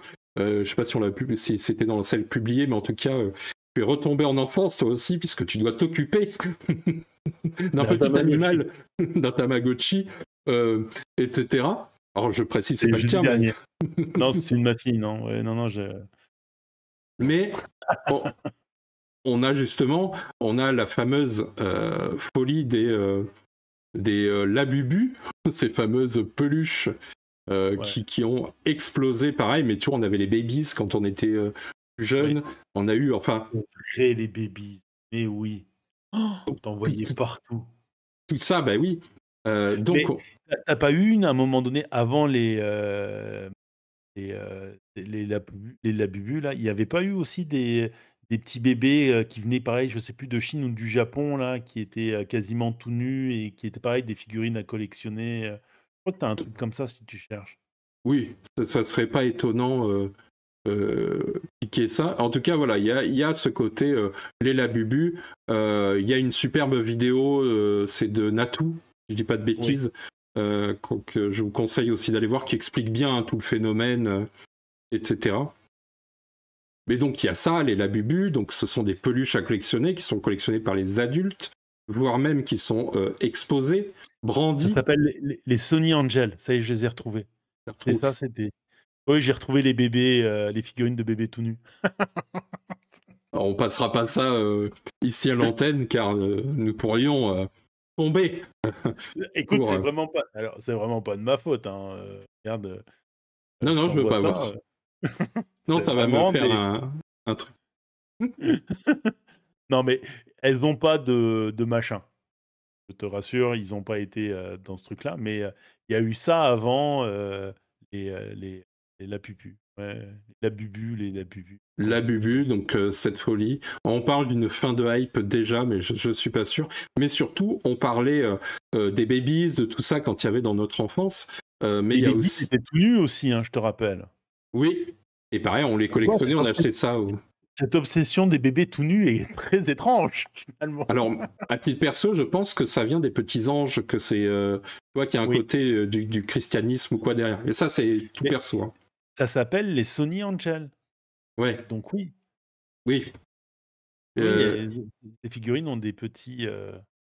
Et peut-être que, chers auditeurs, vous avez connu, peut-être toi aussi Nico, quelque chose qu'on collectionnait étant enfant. Enfin, moi j'ai pas fait, mais je sais que chez moi il y en avait quelques-unes. C'était les tétines. Pareil, c'était ces petites tétines je crois que c'était en plastique ou en verre, je sais plus. Ces petites, c'est au moment des pins, c'est de tout ça. Hein. Donc encore des trucs à collectionner qui a duré pareil qu'un été. Sauf que là, les tétines sont de retour aussi pour les adultes. On a vu cette folie. Je sais pas si j'ai des images de ça, mais voilà, les tétines venues directement d'Asie, qui fait un carton sur TikTok. TikTok, hein, on a fait une vidéo d'ailleurs sur TikTok, le TikTok Shop, et il faut savoir que maintenant le TikTok Shop représente énormément de ventes en France, c'est-à-dire que tu as beaucoup d'influenceurs qui sont devenus des vendeurs. Voilà, comme quoi ce qu'on disait était pas très con, quoi. Je t'ai mis après tes. Elles sont habillées, mais je te les ai mis, les Sony Angel, là. Je t'en ai trouvé des habillés dans le Notion, juste après les Labubu. Ça, tu vas voir. Mais je suis sûr que tu les as déjà vus, ces petites peluches. Juste après tes articles, ouais, voilà. Ouais. Donc voilà les petites choses à collectionner.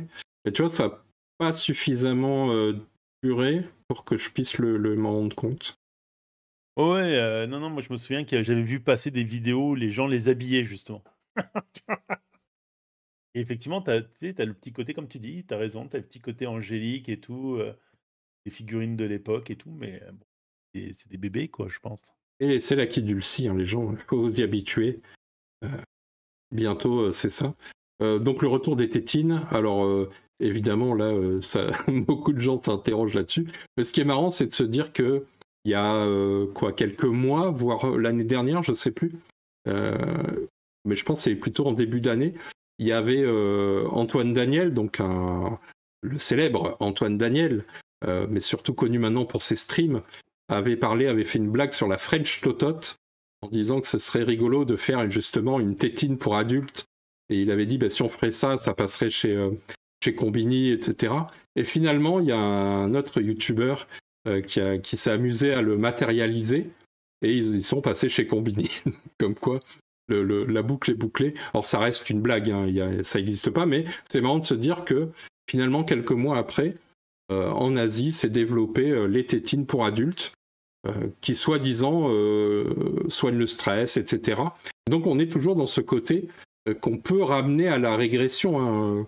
Une fois de plus, je ne sais pas à quel point elle est réelle, ou à quel point elle est, une fois de plus, dans l'identité, comme tu disais, parce que je pense qu'il y a un côté aussi appartenance à un groupe où Eh, moi je fais partie de ça et j'assume. ouais. Elle est psychologique.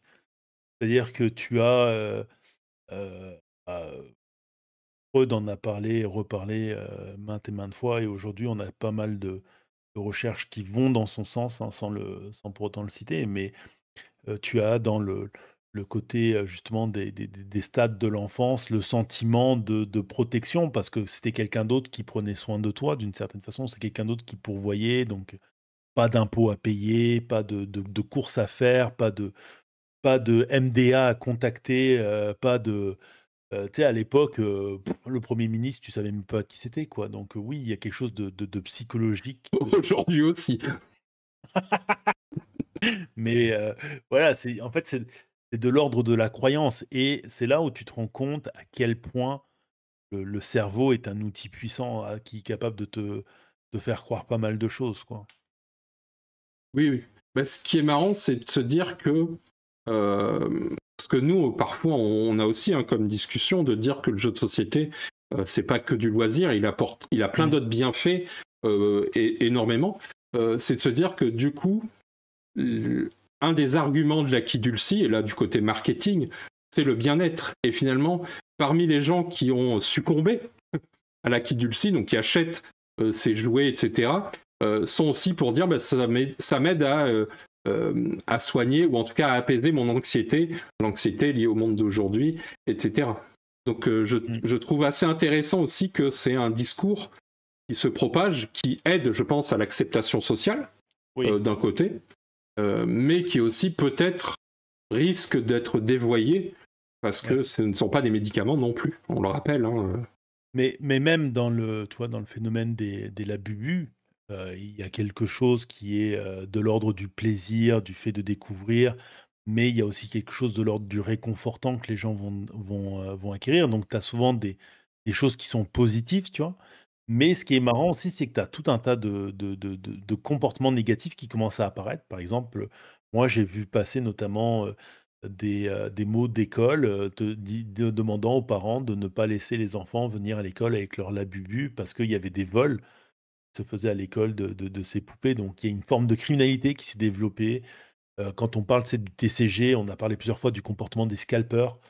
Je discutais avec, JS de JST, Jeux qui m'expliquait dernièrement que les stratégies qu'ils ont dû mettre en place justement par rapport à certaines sorties, notamment les grosses sorties de One Piece, de Lorcana, pour justement éviter d'avoir trop de scalpers qui débarquent et tout ça.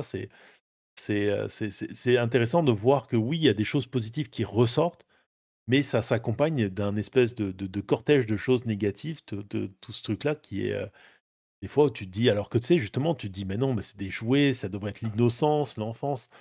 Moi, je me souviens, à un moment donné, on se promenait à Euro Disney et il y avait au niveau des toilettes, il y avait une dame qui avait un mauvais comportement et je me souviens de voir une des employées qui faisait le ménage, l'interpeller en lui disant qu'elle ne devait pas se comporter, qu'ici, ça devait être un monde d'enfants et que dans un monde d'enfants, les gens se comportaient bien et tout. Tu vois? Il y avait même ce discours-là dans la bouche d'une employée de chez Disney, tu vois?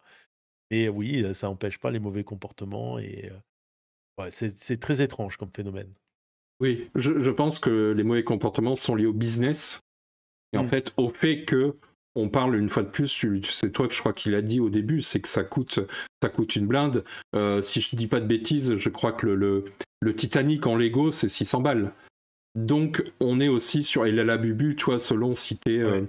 un collectionneur ou si tu connais le marché des Labubu en fonction de leur rareté, comme les cartes Pokémon. Mais comme nous, moi je me souviens, les cartes, pas les jouets qu'on avait, les billes, tout ça, c'était toléré jusqu'à ce que ça provoque des problèmes en cours de récré parce qu'à un moment, il y avait des échanges. Alors soit il y avait moins de vols, j'ai l'impression, mais il y avait quand même pas mal d'échanges qui étaient douteux.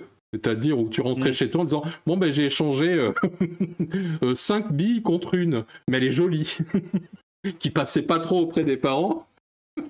Donc voilà. Mais effectivement, je pense que c'est lié aussi, la criminalité s'accompagne au fait qu'il Ouais. y a une crise sociale, la pauvreté est de plus en plus présente, et notamment en Europe, et que du coup, bah, ce sont des éléments aussi bien bah, tu as envie de participer, on parlait de communauté, tu as envie d'en faire partie, et donc tu en es exclu de par l'argent, et de l'autre, ça représente une manne financière beaucoup plus facile et moins, qui semble, je dis, hein, qui semble moins grave que d'aller braquer une banque ou un truc comme ça. C'est plus facile d'arracher des labubus sur les cartables, etc. Je pense qu'il y a ça aussi qui s'accompagne, c'est la facilité et qui est avec ça, quoi. Ouais. Je pense que tu as pas tort là-dessus. Si on parle de ça, il faut faire un... Oui, vas-y. Excuse-moi, juste, mais t'as aussi, notamment, elle en parle dans la vidéo, Natou, il y a aussi des comportements type, notamment avec la bubu, parce qu'il y a le côté collection, il y a aussi le comportement addictif de la collection, qu'il faut pas aussi, qui là est plus, du tout lié au business, tu vois? Mais qui est lié, à la façon dont la personne réagit par rapport à ce qu'il collectionne, tu vois? Il y a des gens qui, à un moment donné, ont des comportements qui donnent l'impression que c'est du comportement de toxicomane, mais sauf que leur drogue à eux, c'est du jeu de société, c'est des poupées, c'est des trucs, et ça aussi, il faut pas l'oublier, quoi. Excuse-moi, je te rends tout de suite la Oui, parole. ouais, c'est l'accumulation Mmh. qu'on connaît, hein. C'est l'achat compulsif, presque, on pourrait dire. Sans être dans la pathologie peut-être, mais on est clairement des fois dans des moyens de peut-être surcompenser ou compenser autre chose, un mal-être, peut-être, mais en tout cas on est trop sensible à tous ces effets marketing qui appuient sur nos biais de manière plus ou moins violente et permanente. Mais ça reste ça, hein, on l'a dit, le FOMO, la collection, le côté, il y a des raretés, il y a des choses aussi, par exemple, je voulais vous montrer en parlant de ça, parce qu'on voit souvent des choses qui sont en train de se mettre en place, qui sont des queues qu'on retrouve très souvent devant des magasins, devant des Mmh. sorties. Donc on en revient, on en a déjà parlé plusieurs fois, mais même dans le monde du jeu de société, on en revient à l'événementiel. On sait qu'aujourd'hui, c'est l'événementiel qui prime presque sur le reste. Et d'ailleurs, on le voit, hein, les sorties de cartes, les sorties de C'est la boubou, de ce que vous voulez, à chaque fois c'est un événement. On vous sort le nouveau set avec telle carte, avec telle chose. Donc on crée l'événement.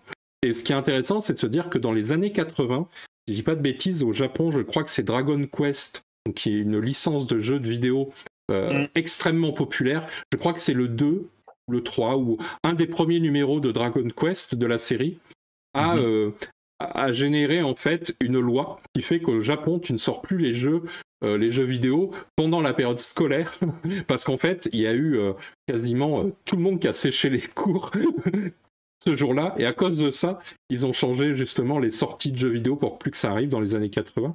Donc ce qui était marrant, c'est que pendant très longtemps, le fait il fallait trouver un système pour éviter qu'il y ait la queue. Le but, c'est que tout le monde puisse être servi, etc. Et pourtant, on est de plus en plus impacté par toutes ces images de folie furieuse, de gens qui se courent dessus, qui s'écharpent, qui se montent pour obtenir des objets. Une fois de plus, on en revient dans ça. Peu importe ce qu'on met derrière les objets, que ce soit une télé ou des labubus, on en revient au même. Et en fait, il y a un nouveau phénomène. Je vais essayer de vous retrouver. Hop. Mais on n'avait pas couvert, toi et moi, une news par rapport à Euro Disney quand ils avaient fait le truc spécial par rapport à leur cana, qu'il y avait eu des histoires de braquage au couteau dans la file d'attente. Oui. Donc il y a déjà ça, donc il y a souvent eu des soucis, sauf qu'en fait, il y a de plus en plus de queues maintenant devant les magasins. Ouais. Et en fait... Excuse-moi, je prends la parole tout de suite. Je me souviens, tu sais, quand était sorti GTA V, tu vois, qui était à l'époque le jeu attendu, quoi.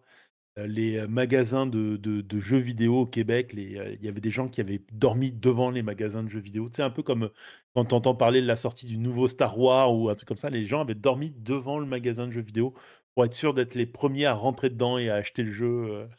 La PlayStation 2.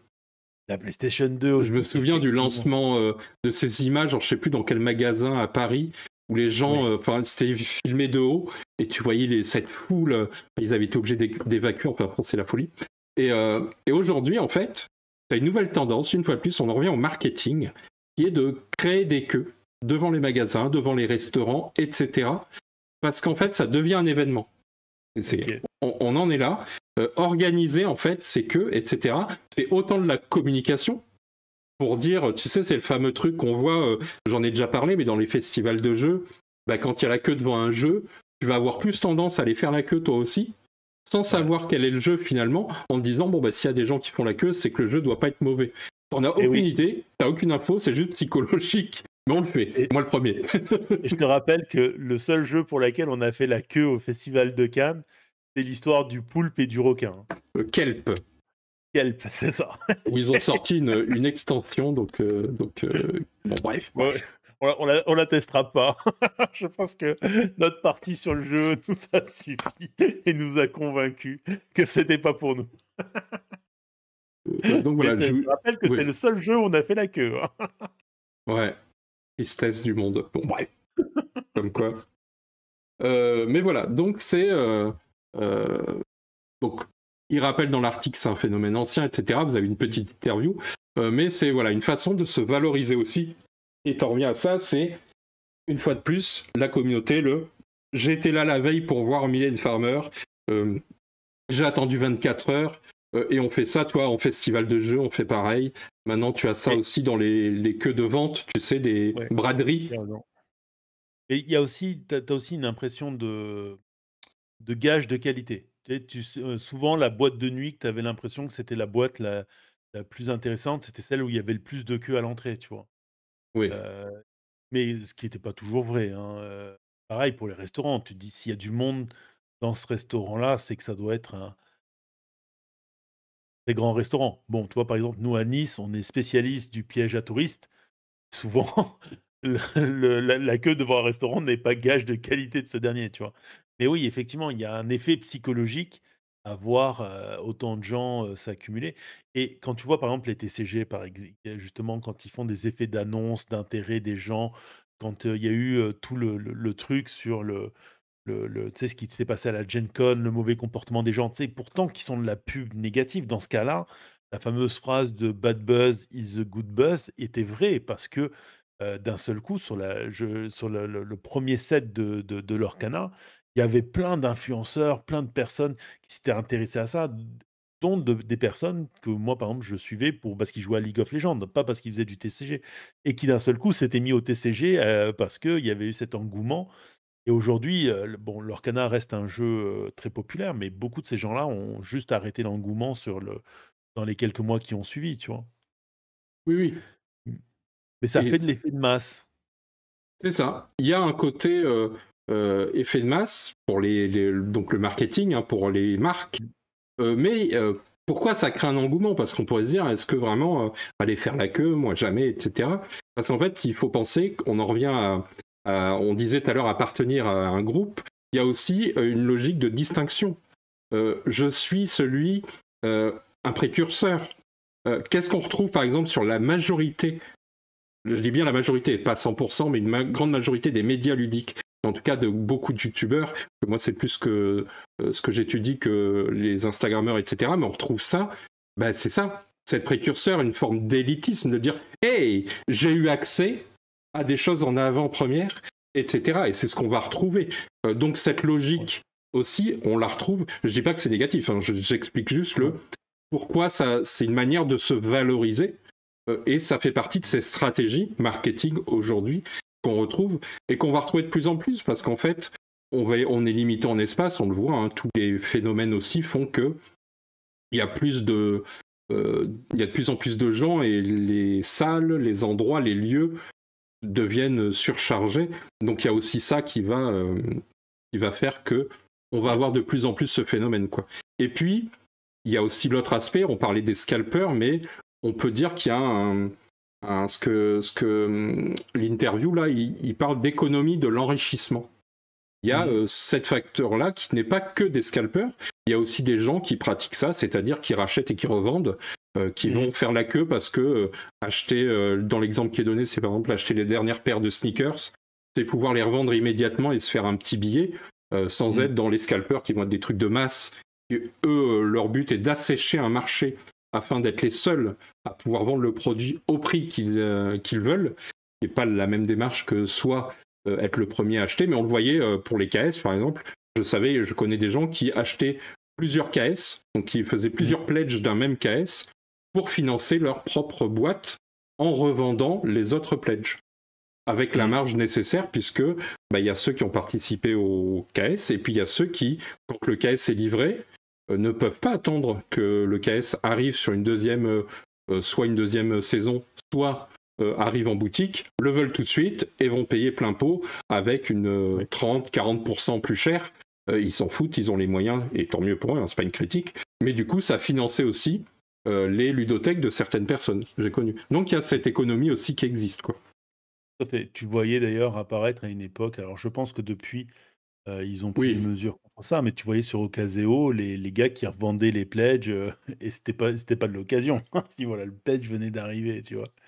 Mais ouais, oui, il y a oui. eu plein de trucs et il y a aussi des croyances dues au culte de l'objet qui, par exemple, le nombre pendant très longtemps, hein, le nombre de personnes qui allaient sur les Kickstarter et qui faisaient un all-in, parce qu'ils avaient l'impression que s'ils faisaient pas un all-in, ils vendraient pas si le jeu leur plaisait pas, ils le revendraient pas aussi cher qu'ils le voudraient. C'est impressionnant, tu vois? Alors qu'au final, moi, je connais plein de gens qui ont acheté les morceaux à droite et à gauche, et qui ont fini par composer leur jeu. Donc non, ça se vend en pièces détachées aussi, tu sais?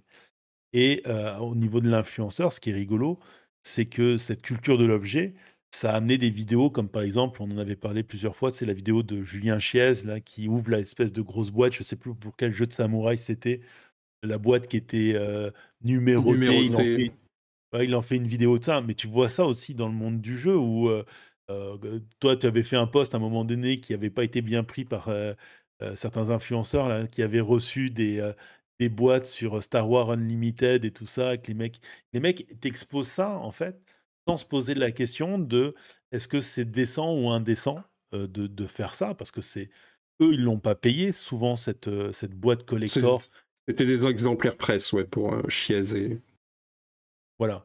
Alors que, par exemple, alors je sais pas pour, Star Wars Unlimited, mais par exemple pour, Chiez, l'objet était vendu. Je crois que cette grosse boîte, elle était vendue aussi, Je si suis je dis pas pas de sûr, je bêtises. pense que c'était des...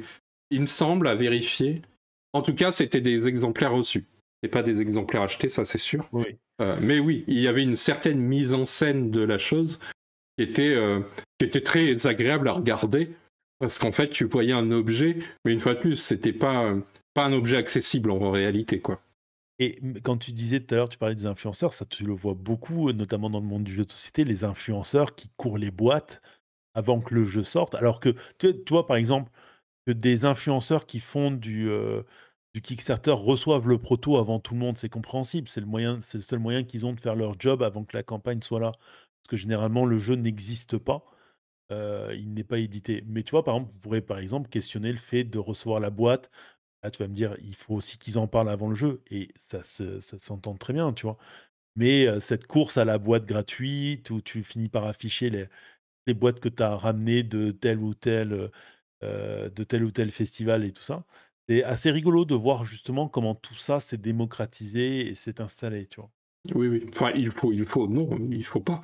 Ça, c'est pour les éditeurs qu'il faut, pour la communication. Non, mais je dis, Mais oui, je connais ton tu point vois de ce que je vue veux dire. là-dessus. Mais ce que je veux dire quand je dis, ça peut s'argumenter, c'est quelqu'un Oui, pourrait arriver et dire: «Oui, s'il le faut», tu vois? C'était dans ce sens-là que je voulais dire.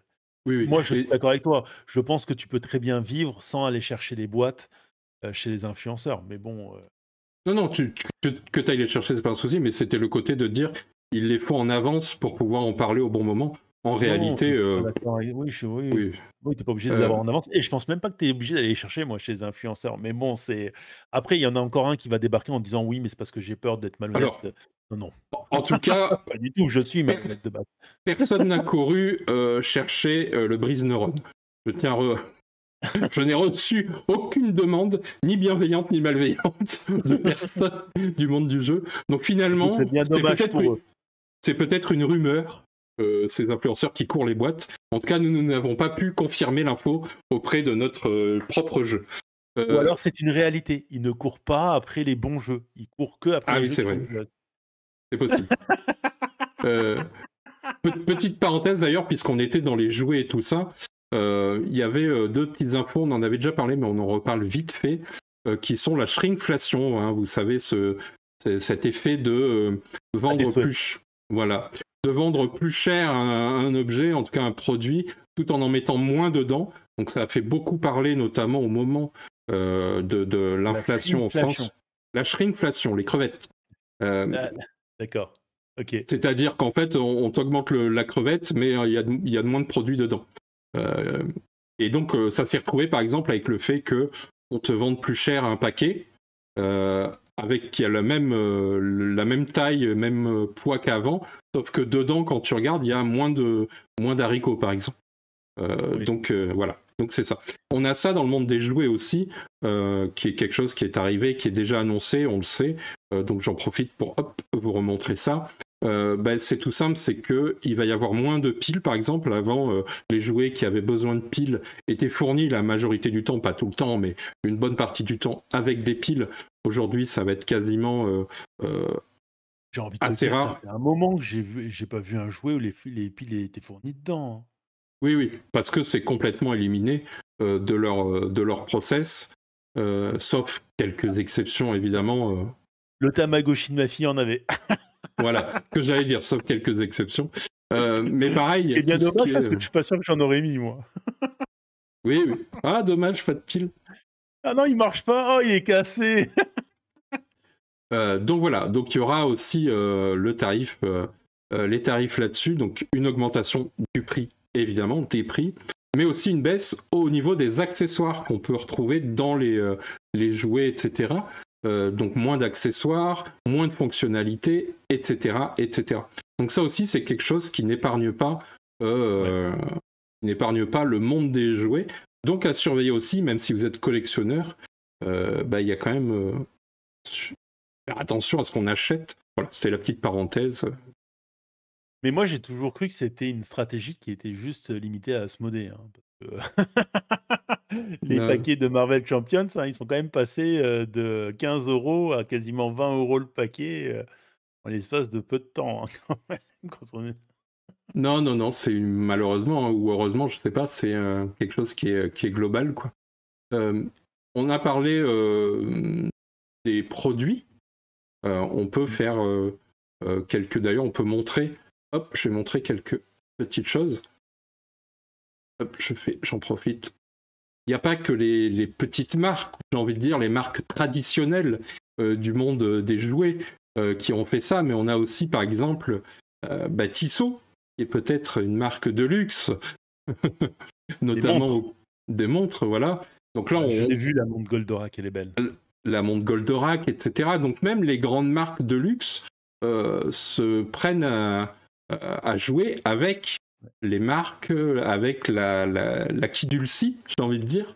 Euh, donc ce qui montre quand même que c'est pas qu'une tendance juste au marché du jouet, mais que c'est une tendance globale et sociétale. Ouais.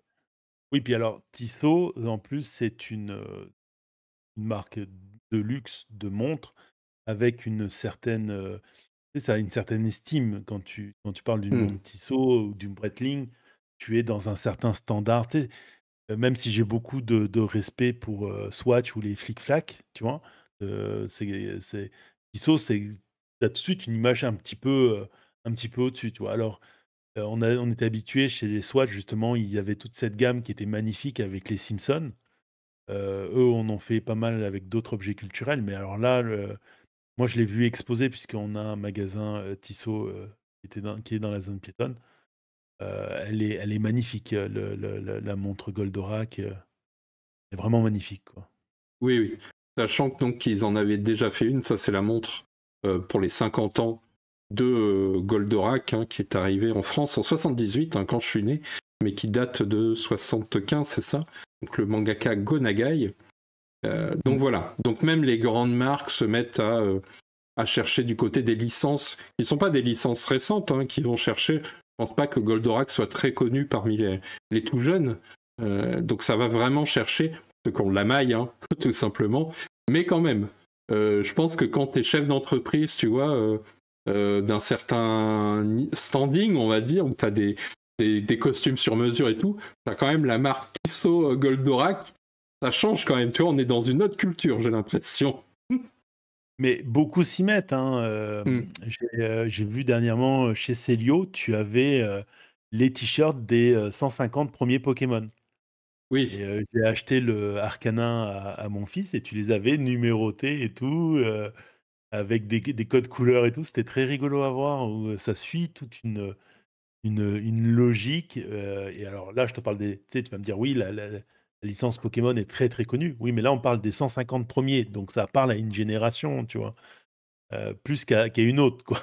Même si finalement ça finit par la licence finit par porter dans le temps, tu vois? Oui, oui. Effectivement, Goldorak, qui, lui, a perdu de sa superbe, et d'ailleurs, je ne sais pas si tu as regardé dernièrement des animés de Goldorak qui a pas très, très bien vieilli, faut le dire Non, aussi. non, mais qui a été un succès en France, mais qui l'était pas du tout au Japon, hein. Si j'ai pas de bêtises. Donc voilà, mais bon. Mais la série, elle est pas, d'ailleurs, elle est pas franco-japonaise, la série animée?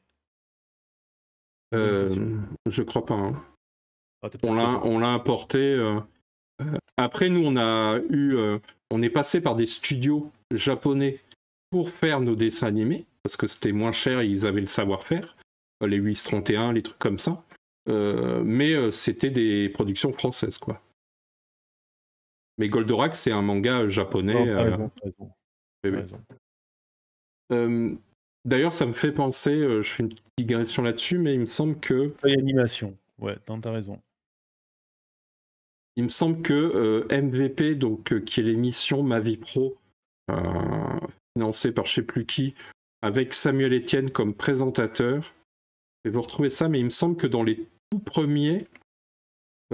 premières émissions, je vous montre la page. Donc il y a une émission où il y a des chroniqueurs, ils vont parler de métiers et ils vont interviewer en général une personne qui va parler de son métier spécifique.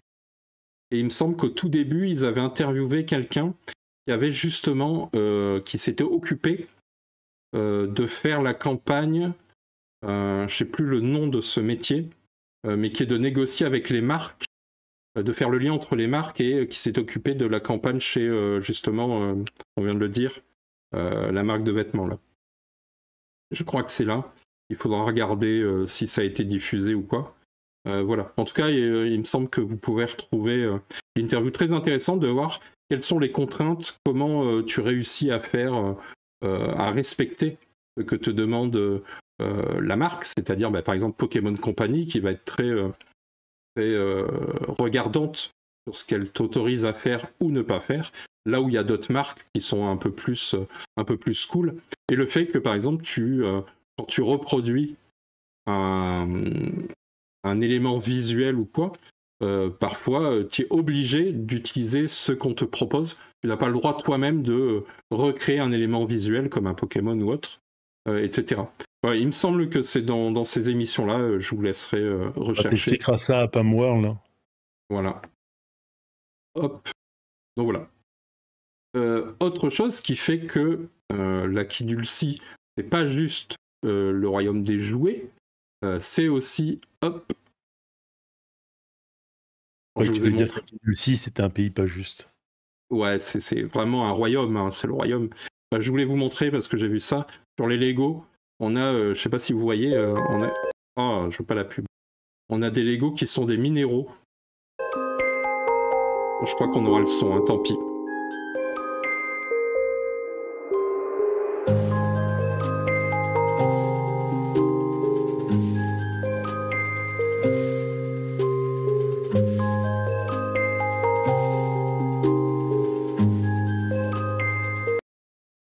Voilà. Donc, qui sont carrément des pierres, des cristaux à collectionner et donc à monter soi-même en Lego. Et ce qui est marrant, c'est qu'il y a quelques années en arrière, tu sais, tu pouvais aller dans des boutiques, tu sais, des boutiques un peu où on te vendait des horoscopes et des conneries comme ça. Et tu avais ces fameuses pierres, tu sais, qui soi-disant soignent le paludisme. Là, en fait, maintenant, plutôt que d'acheter des pierres comme ça, tu t'achètes ton petit set Lego et t'as ta petite collection super mignonne et tout.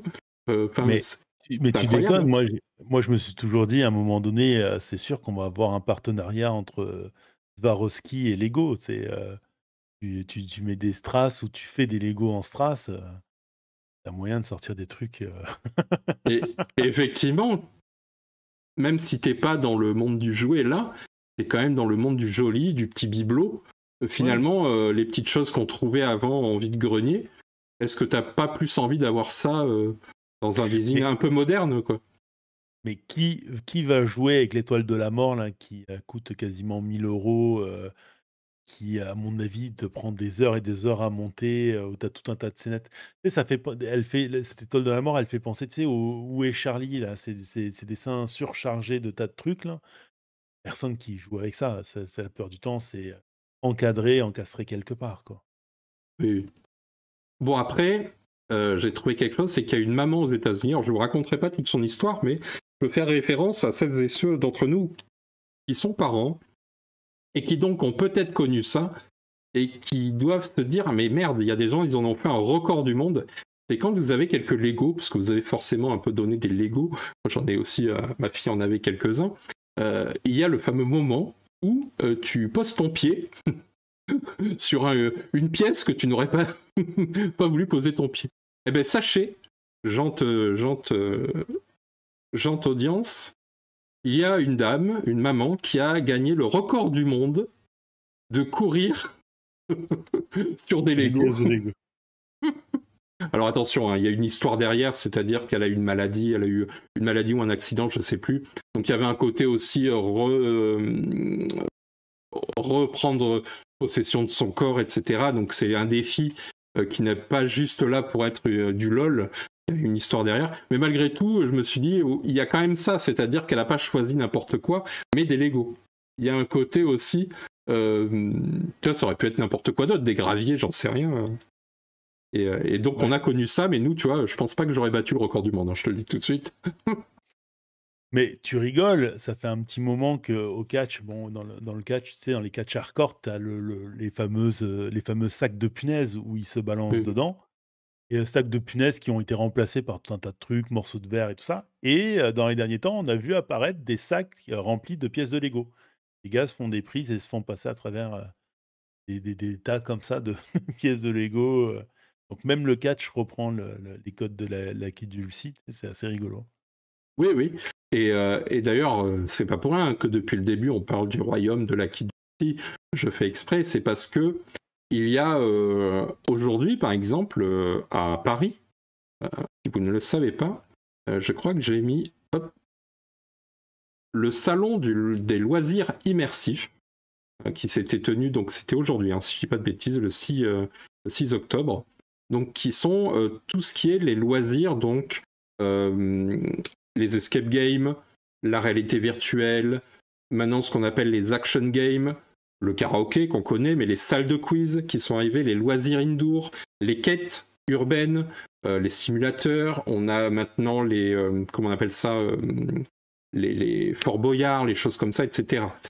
En fait, le phénomène Kidult Mmh. n'est pas réservé au monde du jouet, n'est plus réservé non plus au Mmh. monde des très riches.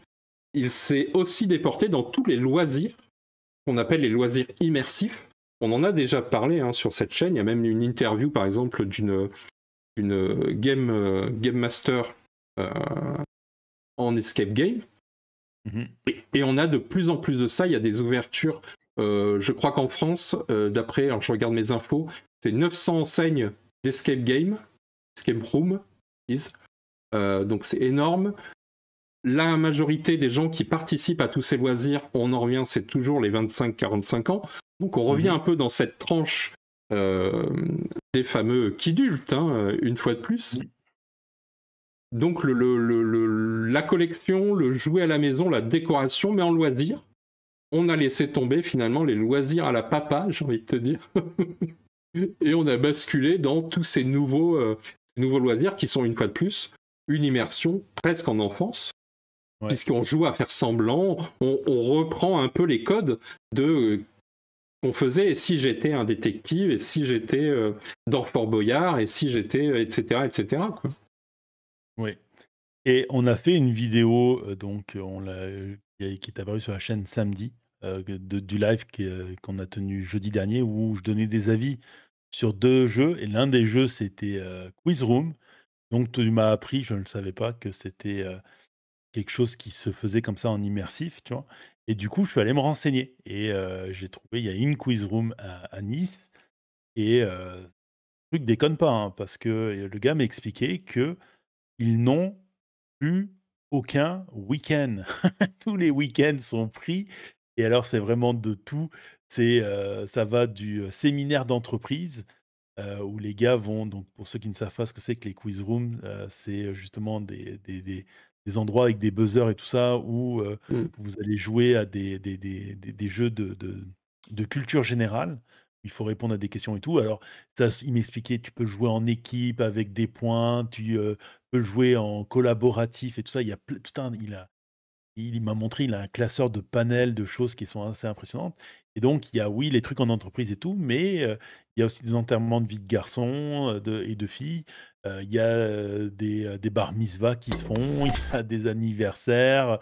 C'est, en fait, il est, qu je te dis, il a aucune salle, oublie le si tu veux y aller le samedi ou le dimanche, tu oublies.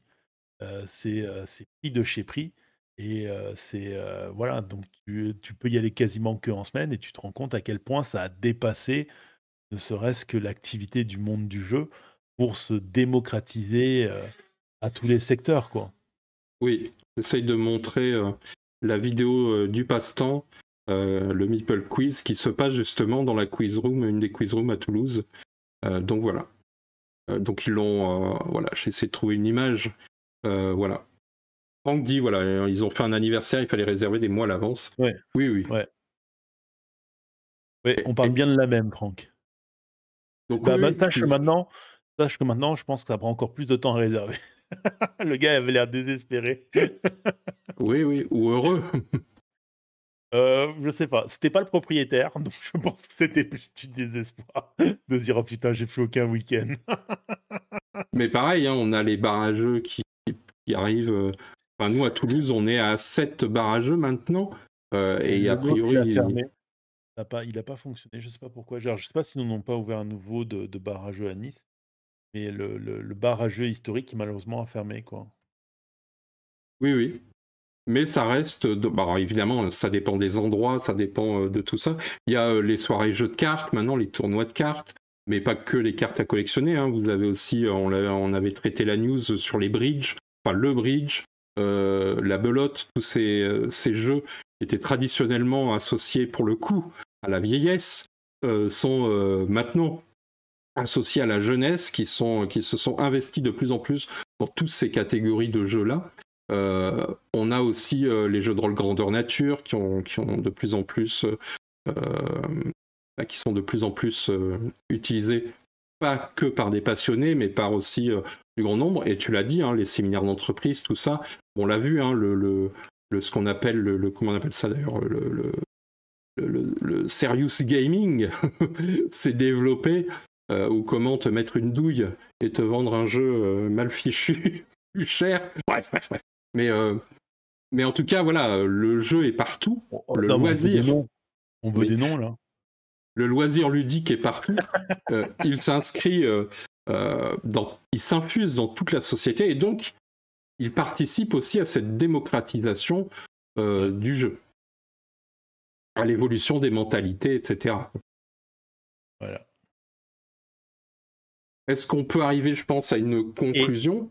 Oui, et vas-y. à l'acceptation inévitable du mot qu'adulte, puisqu'au final, justement ou alors l'acceptation ou alors à l'effacement du mot, ça peut être aussi une des possibilités parce que si ça se généralise trop et que tu as trop un rejet du mot, effectivement, le mot peut finir par disparaître, tu vois? Par exemple, le mot nerd, je pense qu'il est de moins en moins utilisé et qu'il finit par disparaître un petit peu du paysage, quoi. Alors, je suis pas sûr que ce qu'on a appelé les nerds ait disparu, mais ils finissent par s'intégrer, tu vois, au reste, et à Oui, rentrer oui. peut-être dans le d'ailleurs, tu avais dit que tu avais à un moment donné, tu allais faire la distinction entre le geek et le nerd en termes de définition et je pense qu'on l'a pas fait.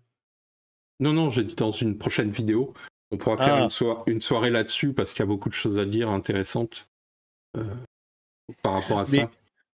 si tu vois, c'est là où c'est intéressant parce que, tu as fait ton introduction avec les séries et tout ça et effectivement, il y a des séries où le mot geek et le mot nerd étaient entremêlés. Par exemple, dans Big Bang Theory, est-ce que c'est des geeks ou est-ce que c'est des nerds? J'ai envie de dire, c'est un peu des 2 quoi.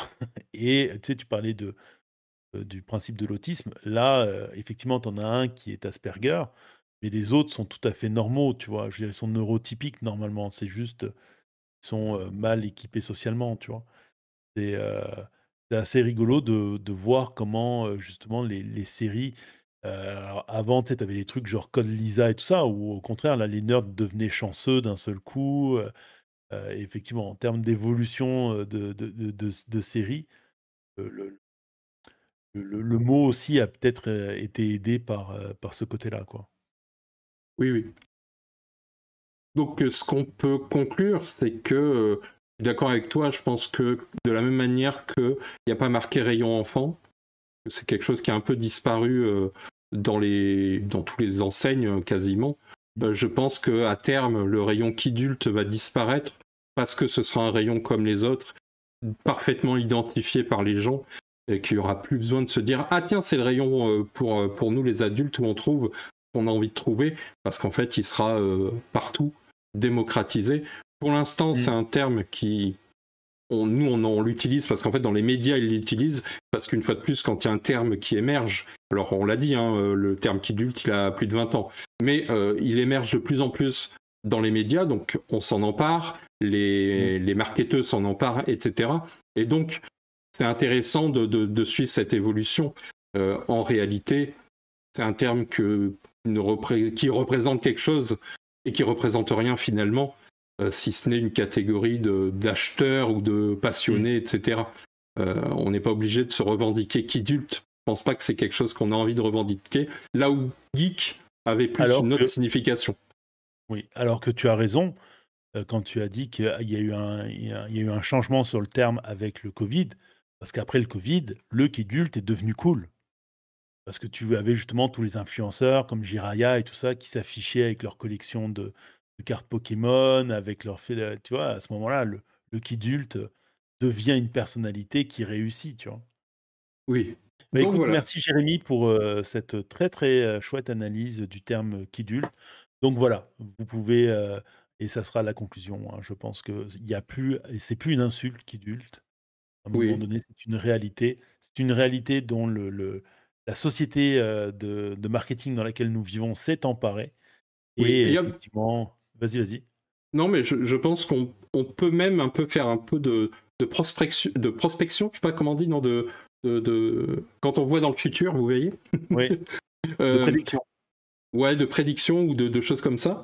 Euh, je pense que on a vu Yaaba qui dernièrement a sorti un jeu qui n'était pas destiné vraiment aux enfants, qui était plus déjà familial.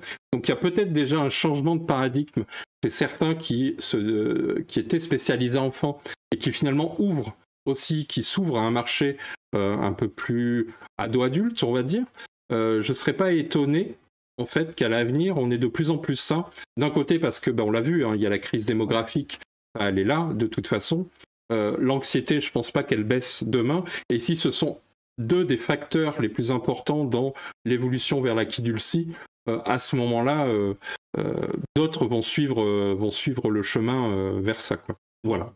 Tu as Vas-y, vas-y. entièrement raison de parler d'ABBA, mais il n'y a pas que ABBA, on voit des éditeurs, historiquement qui faisaient, beaucoup de jeux pour les enfants. Tu vois? Moi, par exemple, j'ai acheté le dernier produit sorti chez Blue Orange, donc Blue Orange qui est quand même, classé jeux enfants, jeux famille et tout ça, et tu peux voir le dessin sur la couverture ne fait pas très, jeu pour enfants, jeu pour jeunes enfants, même si c'est du, 10 ans et plus, tu vois? Et encore 10 ans et plus, ça fait quand même un il y a tu vois qu'il y a un, dans l'esthétique de la boîte, il y a une recherche, de quelque chose de peut-être plus qu'adulte, tu vois? De la part d'un éditeur qui, je sais pas si tu te souviens des couvertures de King Domino? King Domino, même si le jeu s'est vendu, et que beaucoup de kidultes y ont joué, la couverture faisait très enfantine, tu vois? On effectivement, il y a un changement de paradigme qui semble même, être, pris par les éditeurs, par les maisons d'édition. Ça va être intéressant à voir justement comment les choses vont, évoluer.